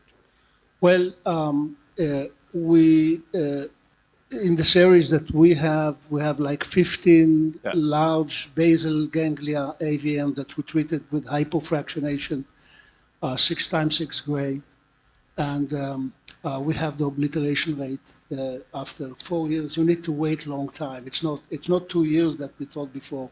It's about 50-55%. Yeah. So that's the usual. I mean, the Pittsburgh group also is something between 50 to 60%. So that we need to be aware of What's that. the number? Yeah, because something which was not treatable before or very high risk of any treatment, you can have a obliteration rate of at the best 60, maybe best 60. But I think Manjul, I would not agree with the motor cortex AVM to be given radiosurgery because radiosurgery does produce edema and the time period they would need steroids or having a deficit. I think if somebody is a competent neurosurgeon who is, microsurgery, who is doing a compact AVM in the motor cortex, for whatever reason you are treating it, probably in a compact AVM, I think microsurgery, you have cured. And the prolonged treatment, the prolonged follow-up, the risk of bleeding, the risk of edema, I do both. So I would prefer, if I have to treat, it would be microsurgery. I just want to raise something controversial for the sake of discussion. I know that in the endovascular world, they are now talking about transvenous embolization, especially those with single draining vein. They're coming in if they can do it and they kill off the vein. Actually, is showing fairly promising results. That's slightly different from the indications that Prof. Mander you mentioned just now. Just wondering whether you have that event or whether the endovascular people are pushing you towards that. Thank you. No, means we have an active endovascular group, but they're more into aneurysms and all this, not much into AVMs. I think what you're saying is that's the next trend, and we know that the French guys is the pioneer for that, and our group also do that, but that's not the first line of management. That's for the difficult ones where you cannot access it. And I've heard his presentation many times, and my colleague who's a very good Uday Limai, many Indians would know him. He does that with the transvenous. But that's not the primary. Even in his series, it's not the primary. But they do say that these which were not possible to be embolized can be now done and cured.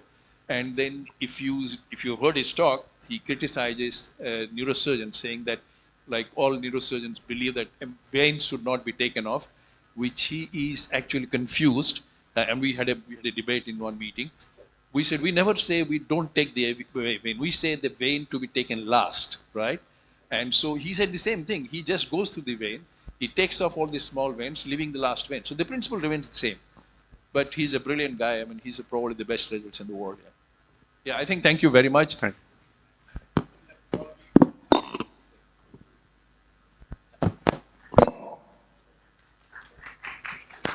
So they told my language. Thank you. So we're going to have Professor Mishra to talk to us about perioperative management of SAH, right? Thank you. I checked there. They said this will work. I don't know, for whatever reason, if it works, we'll show it here.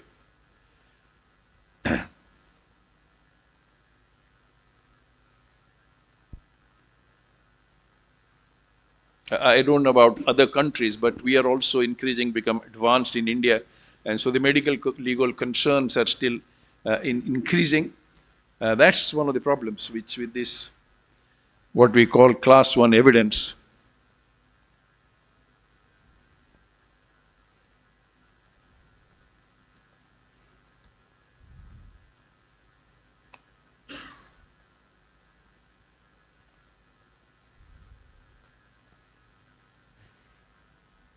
Is it coming?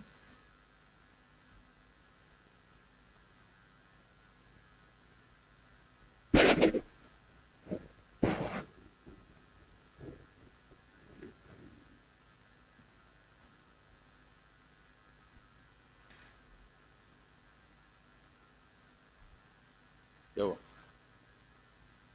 Channel.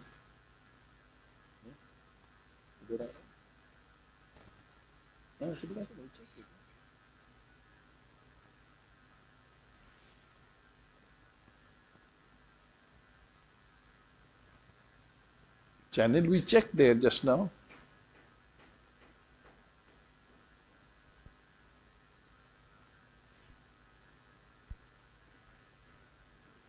Huh? No, we just checked there. I mean, we just checked in that computer the same results, and I haven't changed anything. I don't know whether there is some connection in this cable. I don't know because it's. What about this one?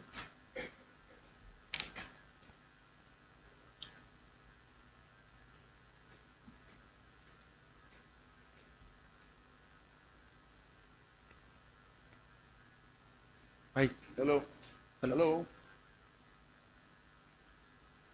All good.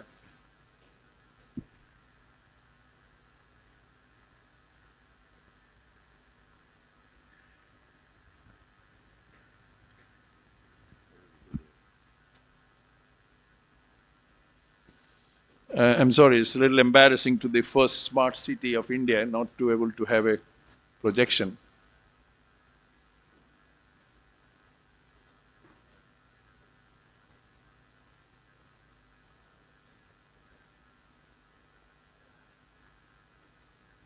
সেটা মই এটা ল্যাপটপটা সেটি নেই করি সেটি নেই your laptop.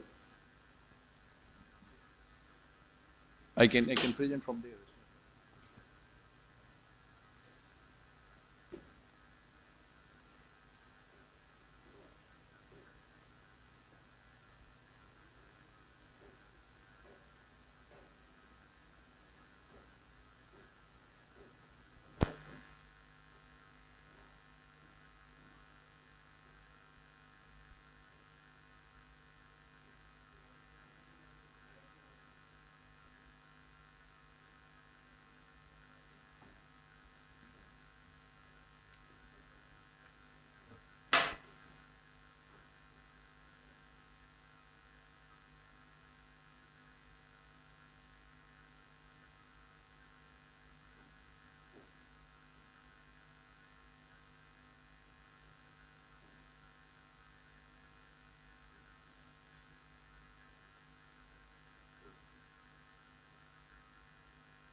Okay, it's okay. So I'll speak from here, I think, rather than creating problems. So this is based on the guideline. This is the American Heart Association and American Stroke Association guideline published last year. So this is the guideline for aneurysmal subarachnoid hemorrhage. This is worldwide incidence about 6.1 per 100,000 person years. The global prevalence about 8.09 million. In spite of all the advances, the people die before reaching the hospital. You can see that. And in-person mortality, which was around 30%, currently is rated as 20%. And it's a medical emergency. So these are some of the things which will be used on this talk, the class of evidence that is whether strong and how strong it is, and the level of evidence, whether level one, and people you know about it, how the evidence is calculated. I don't want to spend time on that. So whether its recommendation is high and what is the level of evidence, that's what they're talking about it. And so this is in patients with subarachnoid hemorrhage, it is better to have a clinical scale grading so that you can compare in different institutions once the patient gets transferred or the patient is going down or getting better. And these are the very strong recommendations that in patients with high-grade subarachnoid hemorrhage, it's reasonable that it should be treated. Patients with advanced age, it's reasonable to be treated after discussion with the family, the prognosis, because their risks and long-term prognosis should be considered before you offer treatment. And in patients who do not improve after initial resuscitation, it is better not to treat them, and there's no benefit. It is important to have a prompt diagnosis or diagnostic workshop in a patient with acute onset of headache. And if the patient comes after 6 hours and with a neurologic deficit, a CT scan should be done, non-contrast, and if it is negative and if he has a deficit and the patient has presented more than 6 hours, it is advisable to do a lumbar puncture even if the CT is negative. And that's logical. If the patient is presenting within 6 hours and a good CT in a good quality CT with a neuroradiologist available, and if it is negative, it's probably not subarachnoid hemorrhage. So earlier presentation, a negative CT rules out subarachnoid hemorrhage, whereas a late presentation after 6 hours, you need to do LP. And if it is negative, and you can use this OTA scale, it will come later, a little bit later, it may be better to do some further investigation if you are suspecting a strong suspicion of subarachnoid hemorrhage. Now, if there is a subarachnoid hemorrhage and negative CT, but concern that there is a strong suspicion of the type of hemorrhage you have is of aneurysm, it's better to go on for a DSA and repeat CT angio.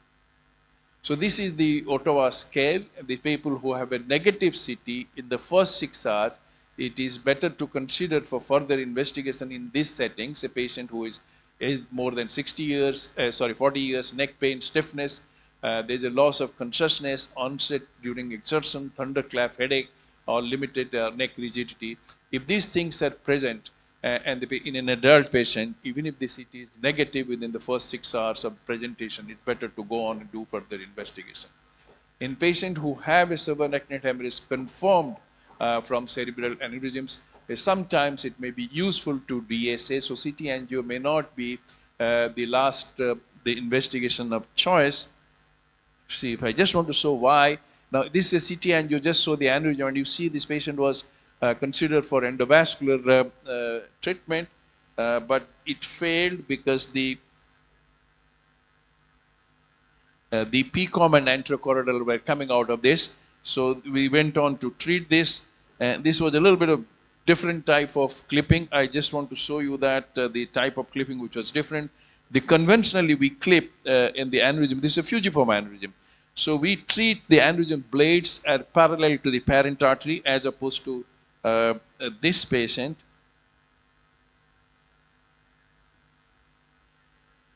I just want to go to the last so that we don't lose time. The clip blades are all perpendicular to the parent vessel. The idea is the PCOM and anterochoroidal will remain between the clips and the aneurysm will be taken care of. And then before we come out, we do the ICG and we check it that the artery is filling, the parent artery is filling, the aneurysm is not filling. We also do the fluorescein angiogram. The advantage of fluorescein is it shows the small vessels better, and the ICG shows the large vessels better. And this will be the, and in all these disease arteries, we put a little bit of cotton there and glue so that the recurrence rate decreases. Now you see the aneurysm clips are straight, perpendicular to the parent artery. Conventionally, this is parallel to the artery.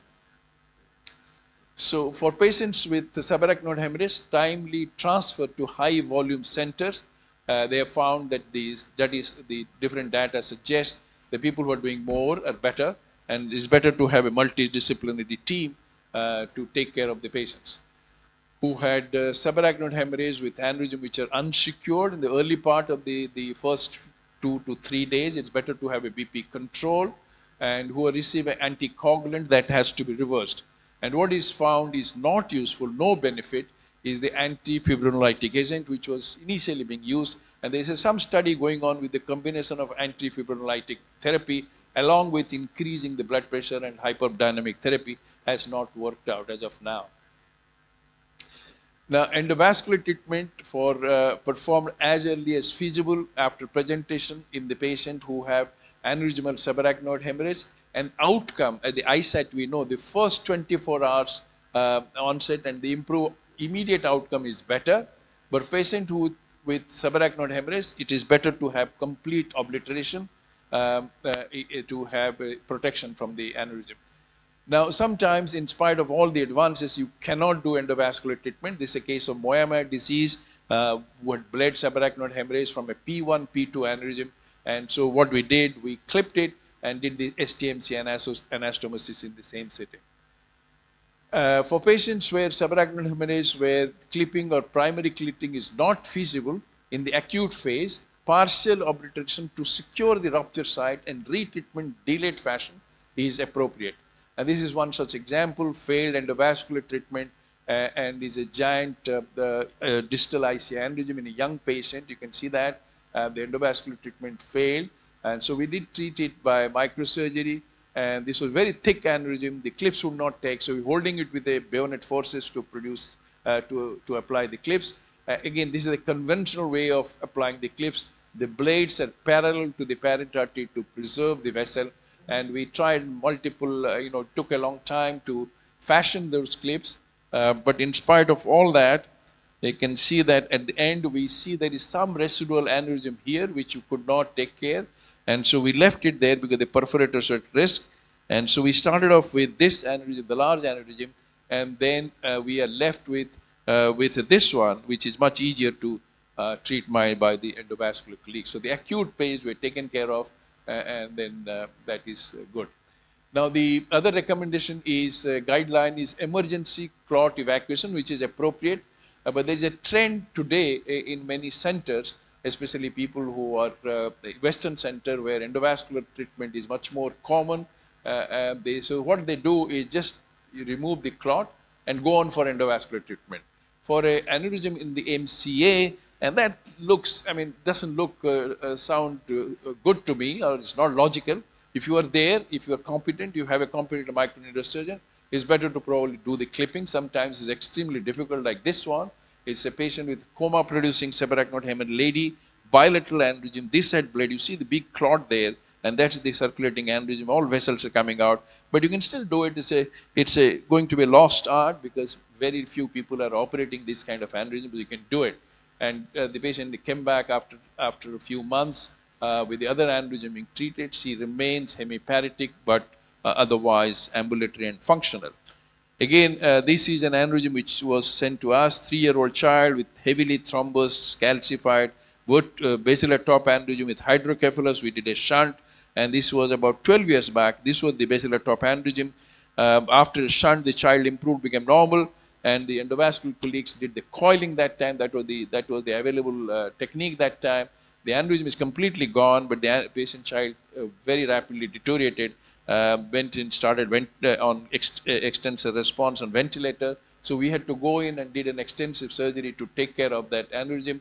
Had a very stormy postoperative course. At 5 years, he was going to school, and this was about 2 years back. He came back to us.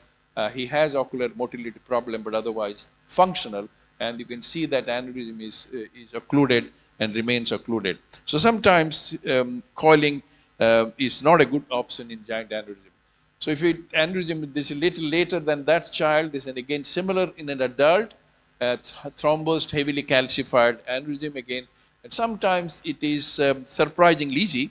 Of course, it's a skull-base approach, OZ, extradural anterior clinodectomy, and intradural posterior clinodectomy to get that few millimeters. And then we can see the aneurysm there. We can see the neck, and the neck is free of thrombus, so we don't have to open like the other one we did. And we could put 2 large acervical clips, and which could take care of the aneurysm. That's the PCA. We do the ICG, and this is the right PCA, branch of PCA, and the left PCA there. And of course, in these aneurysms, you need to have intra-op investigation, post-op CT angio, and always a DSA in complex aneurysm to see complete occlusion. And that is partial Turner paresis immediately after the operation, which improved in 3 months' time.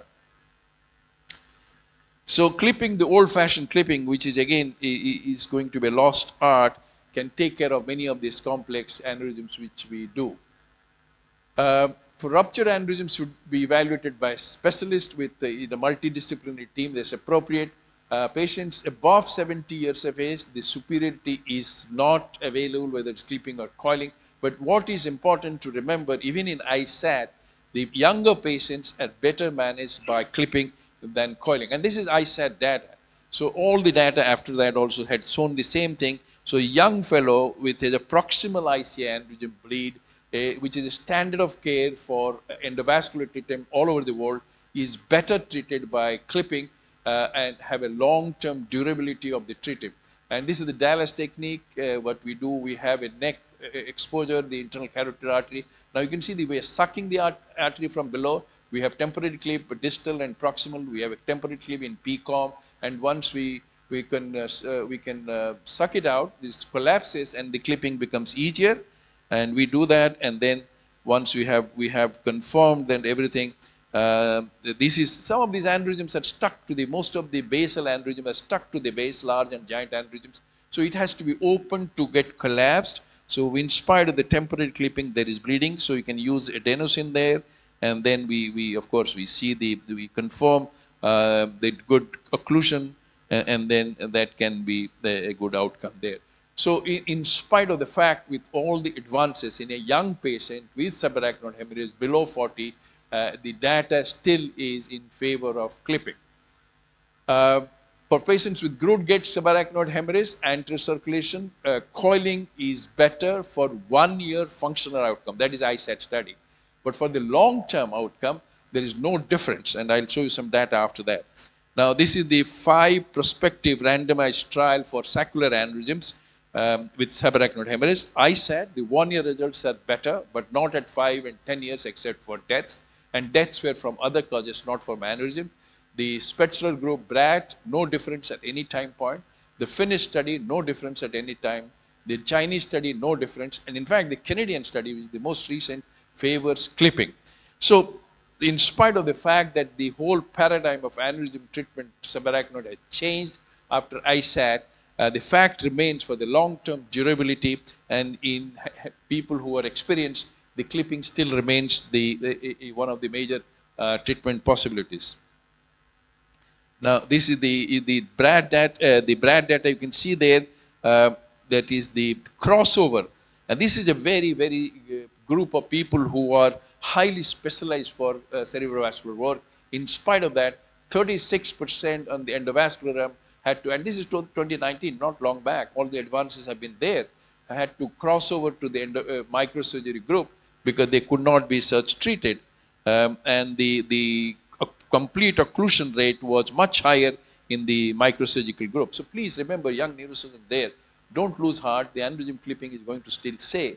The problem is there is a higher morbidity, especially the immediate higher morbidities is more. So one has to train and get better results to compete with endovascular treatment. Now, for patients with ruptured white neck aneurysms, stent-assisted coiling, flow diverters is the recommendation. Fusiform and blister aneurysm, flow diverter. For patients who can be primarily clipped or coiled, the additional stent or flow diverters are not indicated. But we get all over the place the flow diverters now, and this has been pushed by the industry. Now, this is the blister aneurysm. It's difficult for both endovascular and microsurgery. One of the tricks of treating it is, this is what we did. You have a construct of a muscle and a cotton, and we put it, because these are almost pseudo aneurysm. This, you see how angry red are there. So you put the clip, the aneurysm gives way, the artery gives way. So the trick is to put a construct of muscle and a little bit of cotton there, and take a little bit of arterial wall in the aneurysm clip. And this is a young boy actually who had multiple aneurysms, including the basilar top, which had bled. These are not bled. So we had first clipped the same sitting basilar top, and then you see the other two aneurysms like nipples there, which all were treated in the same sitting. Now, this is again a classical indication for endovascular treatment and was done appropriately in another center. This patient had a huge proximal IC aneurysm presenting with visual compromise 2019. The first flow diverter, because he was losing vision on the right eye. What happened? The vision got worse. Then after the first flow diverter, the vision right eye went down and then became blind right eye. And after some time, the left eye vision went down. It's a very good flow diverter occlusion of the aneurysm. The mass is still increasing.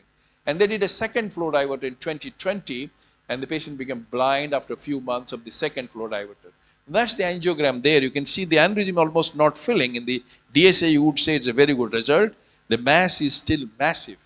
And that's the problem. The mass is increasing, and the patient presented a couple of years back to us from another endovascular colleague who was referred to for another endovascular session, which he did not do because started patient having epistaxis from this aneurysm, which was very little part was left, and we almost had to do a semi-urgent high-flow radial artery bypass graft from E2 to M2, and that was took care of his, of course, the epistaxis. He remains blind. He developed after that hydrocephalus with a shunt. Now he is ambulatory and mobile. So this was published in Journal of Neurosurgery Case Research. Now, similarly, this is another young man with a traumatic pseudoaneurysm, 57-year man.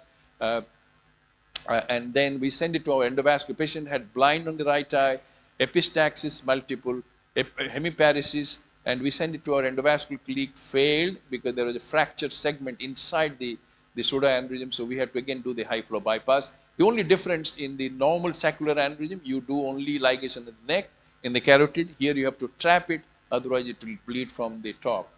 I think, what's time like, Vincent? How am I doing with time? Okay. Okay. So this is again another aneurysm which cannot be still treated by endovascular clinics. This is a 8 centimeter, the largest aneurysm I have treated. The whole ICA is blown out, and he had presented to the another center with coma because of subdural hematoma, had a decompressive craniectomy, survived, and then sent to us. This was the aneurysm which had bled. He also had an unruptured basilar top aneurysm. So we excited, and he ran away after our treatment. By the time he came to us, he was all right. So he ran away till after 1 year, he came back with progressive hemiparesis. So when we excise the aneurysm, put a radial artery high flow bypass graft, trap the artery in the carotid in the neck and the ICA proximal to the ophthalmic, and send for endovascular treatment for the basilar top, which failed again because the PCA, they could not separate it out. So in another sitting, we took care of that. So that's possible. But unfortunately, again, less common aneurysms people are treating, so more difficult aneurysms are going to be more difficult. Now, cerebral vasospasm, it is important to monitor them with CT perfusion, and TCD is an economical way of monitoring, and it's recommended. Enteral nimodipine is the way to go. There's class 1 evidence that this improves the outcome, preventing DCI and improving functional outcome. It's recommended to continue euvolemia, no hypervolemia. So the triple H therapy is not the way to go today. It's double H, but there is still again whether to increase the blood pressure in the patient who is not having symptomatic vasospasm is something which has been contested. But patients who have symptomatic vasospasm, elevating systemic blood pressure is appropriate. However, the patient who do not have vasospasm, the vasodilatation, it's not recommended to increase the blood pressure. In patients severe vasospasm, angioplasty is appropriate, intraarterial vasodilator is appropriate. This is what I was talking of. In patients with at risk of DIC, prophylactic hemodynamic augmentation is not recommended. It's one of the guidelines. Patient with hydrocephalus, urgent CSF diversion before you go for the definitive treatment of aneurysm is appropriate, and is one of the guidelines. And I think we do it, all of us do probably do that, and it's a grade 4, grade 5 subarachnoid hemorrhage with hydrocephalus. You put in a drain, patient improves, and then you go for definitive treatment. Patient associated with chronic symptomatic hydrocephalus is appropriate to go for CSF, permanent CSF diversion. In routine, this is something controversial. I do differently, but that is the guideline in patients with aneurysmal subarachnoid hemorrhage. Routine fenestration of lamina terminalis is not indicated. But you go back to the fine print. This is based on a very small study from one group of people. I think I don't think this would be it will stand the test of science. This is a very small study. If you are there in the ACOM, to my mind, it's very easy to open up the lamina terminalis to have the CSA pathway open. Probably is better not that leaving it. This is something is probably not available in LMICs, low middle income countries, but if it is available, continuous EEG monitoring in patients who are in depressed mental state is appropriate to find out if that disease. So the delayed cerebral ischemia has a worse outcome. Clinical monitoring early is good. Continuous EEG monitoring and invasive monitoring, if it is available, early nimodipine is beneficial. Maintain euvolemia, hypervolemia is not advisable today. Prophylactic hemodynamic and hypervolemia, hemodynamic therapy and hypervolemia is not recommended. Statins and magnesiums are not recommended. There are studies from Britain which suggest the statins are probably better, but it doesn't stand the test of science. Phenytoin is not advisable, it is harmful, so it should not be used. Use other anticonvulsant if it is necessary, and if you have to use anticonvulsant in a patient with acute seizure, that recommendation is only less than 7 days. Patients who do not have seizures during subarachnoid hemorrhage, there is no need for anticonvulsant. Though many of us use it, it's not probably necessary. Adenosine is a good adjunct and we've been using it for very, very long time. We are very happy this acute subarachnoid hemorrhage, large aneurysm you can see there, and this you will see that these are the aneurysms which are stuck to the base and they would bleed. So you cannot completely occlude till the aneurysm is released from the base in the dura attached. So in spite of the temporary clip, you will see that when you are trying to clip, the aneurysm bleeds, and that is this is the bleeding there. And then this is the time when you give adenosine, you get some 30, 20, 40 seconds to get cardiac arrest, and then you can appropriately fix your clips, and you can repeat this adenosine, which we are very, very happy with this. This is something we use technique very, very often. And then you see that you are taking, with adenosine, we are taking off the temporary clip, it is cardiac arrest, and then you can put multiple fenestrated clip, standard way to treat that appropriately. So this is last part, I think. I'll finish up very quickly. Perioperative imaging. Now, okay. So after the surgery, you must image to see complete occlusion, and the follow-up, because there's a recurrence risk is there. And according to Spetzler, where we were in a meeting, I asked him how often he follows it up. He said the first one is 2 years, and then after that, every 3-4 years. So I think that should be appropriate for people who have aneurysms. A bigger or a more stringent follow-up for familial aneurysm or multiple aneurysm. So I would tell you the timely transfer to centers with expertise, treatment preferably within 24 hours, multidisciplinary team is the way to go, support care is important, anticonvulsant when you use less than 7 days, no eptoin, delayed cerebral ischemia is a killer, that has to be cautioned, imaging monitoring is essential, and rehabilitation is critical. I will stop here because I think I am running out of time. Thank you very much.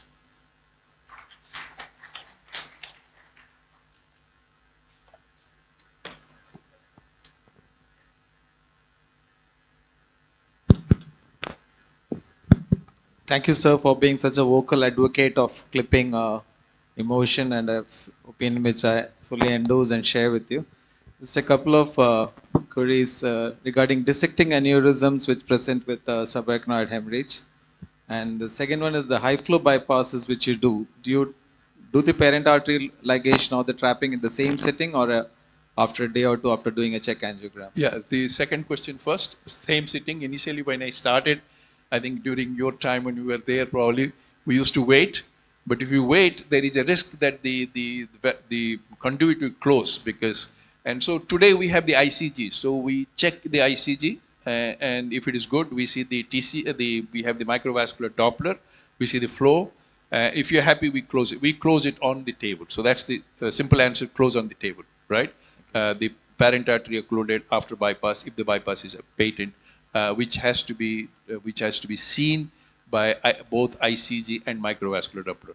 The first question is much more difficult, depending on pseudo. You're talking of dissecting aneurysm, whether it's a pseudo aneurysm. Many dissecting aneurysm don't need any intervention treatment. Especially the posterior circulation. If you have a dissecting aneurysm, this is very controversial. And even the endovascular colleagues today in our team, they would wait unless until there is a big pouching out, and we would wait, and they usually heal on their own. In the anterior circulation, it's a little more difficult depending on where is the dissecting aneurysm. The anterior circular central, midline are much more higher risk of bleeding. But posterior circulation treatment is difficult. You have to do either bypass or a flow diverter. But we have been much more conservative. I don't know other people. Because I had a bad experience with the vertebral dissection. The tried endovascular failed, In fact, there was an option of proximal artery occlusion again. We thought we'll go in again at a later sitting, and while waiting, the patient rebled and died. Yeah, I don't know. What is the recommendation today? I am not No, up to date. that's what it's still vague. Yeah. Endovascular is the preferred modality, Yes. obviously, but even our endovascular colleague, now if you talk to, I mean, I do talk to Dr. Karapurkar, who is a colleague of mine in Bombay, and he's good. I mean, he's one of the pioneers. He's very conservative, whereas some other, I don't know name, some other want to prove everybody is tent. So I don't know. I really don't know. The data is very, very inadequate to say, give some guideline. But Vincent, what do you do? Same thing for the for the vertebral dissection. The answer is really not out yet. But I guess if it's ruptured, and really if it's a VB junction, whether that whole segment can be actually sacrificed rather than primary stenting, rather than surgery. That's how we usually go our garden. I've got a question for Prof. Regarding the ruptured blister aneurysms. Currently in your unit, is it first line flow diverting stenting or clipping? Well, if the patient comes to me, he gets operated. But the flow diverter, there are data coming out. Flow diverter being used. The flow diverter, as you know, they have to use double antiplatelets. I mean, double blood thinners. You know, so the aneurysm remains unprotected some period of time. And though there are very few cases, we have had personal discussion. And Bill Coldwell, I think he reported he had the first case where flow diverter and patient blade. Okay, so there are many cases where this is not being reported because nobody reports the bad results. You see, that's the problem. But logically, if you think when you are putting a flow diverter, this is almost a pseudo aneurysm, the blisters, and they change. You see, one day, first day you may not see anything. The third day you see a huge, aneurysm. We all know that, and you have put a flow diverter. You're giving double blood thinners for the next month or two till the time that epithelialized. There is a risk of bleeding. I mean, so I think more and more patients, when they do, there will be more and more cases which we know. I know one case which one of the meeting, Bill Coldwell was presenting, so I know that bled. But if it comes to me, I would do operation. But many Japanese do a bypass electively. You know that there is a series from Japan which is a very good series, but they electively bypass they don't do this clipping which I said. But Michael Morgan has this series of clipping. Spetzler has a series of clipping. I have a series of about 13, 14 cases of blister and clipping. Thank you. So that should bring us to the conclusion of this session. Thank you. Thank you so much for this informative session. And now may I please request Dr. Prafulla Kumar Sahu to kindly come upon stage to felicitate and to give a memento to our moderators for the session, Dr. Vincent and Dr. Vasant Mishra.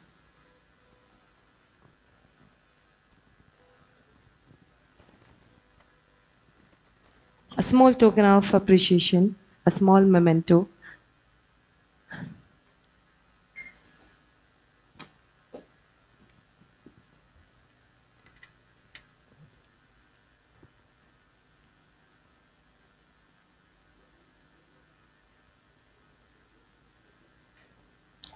As Konak Chakra. So this is a monument of Konak Chakra, Konak Temple, which just Dr. Vasant has primarily told you about. And this is a sun temple, and this is a pride of Odisha, and of course pride of India. And of course, if you want to visit Konak Temple, you can see this there. And there are a lot of architecture, beautiful architecture, which you are going to love. And so this is a small token of love from Odisha, you can say. Applicant, as you know, during G20, G2, and this has been displayed so that all over the world, whosoever has came, this is the wheel which was put to show that this is from Odisha. Thank you. Thank you so much.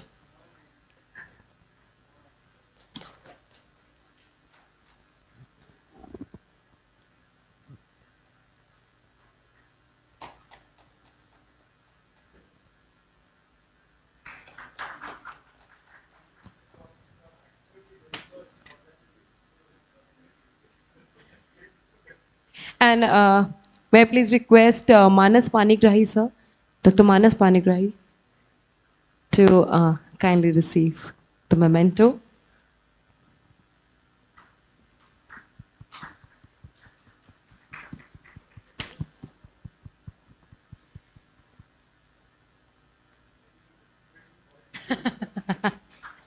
He must be knowing it much more than us. Thank you so much.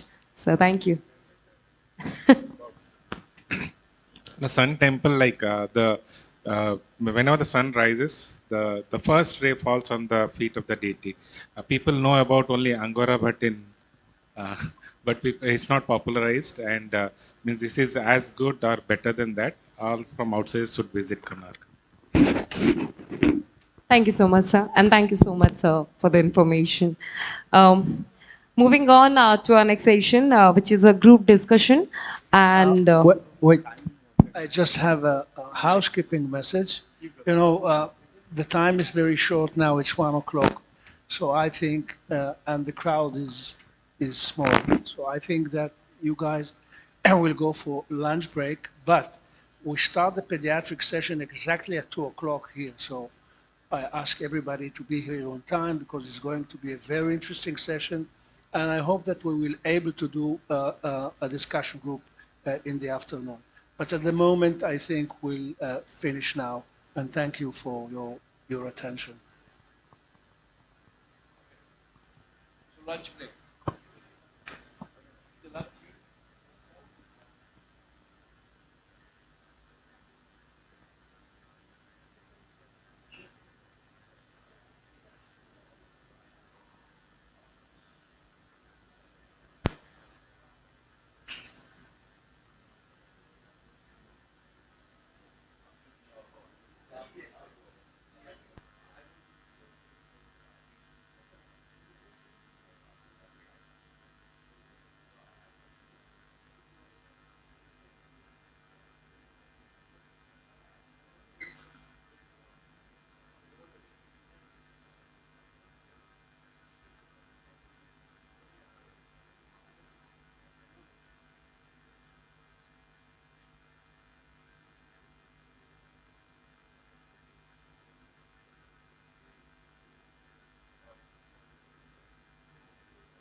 check. All right. So there is a small announcement. All our guests kindly move to the second floor. The lunch is ready there for you. And to all our delegates, the lunch is ready just downstairs at the ground floor. Once again, I'm repeating, the lunch is ready for all our guests at second floor. And for the delegates, it is ready at the ground floor. Thank you so much.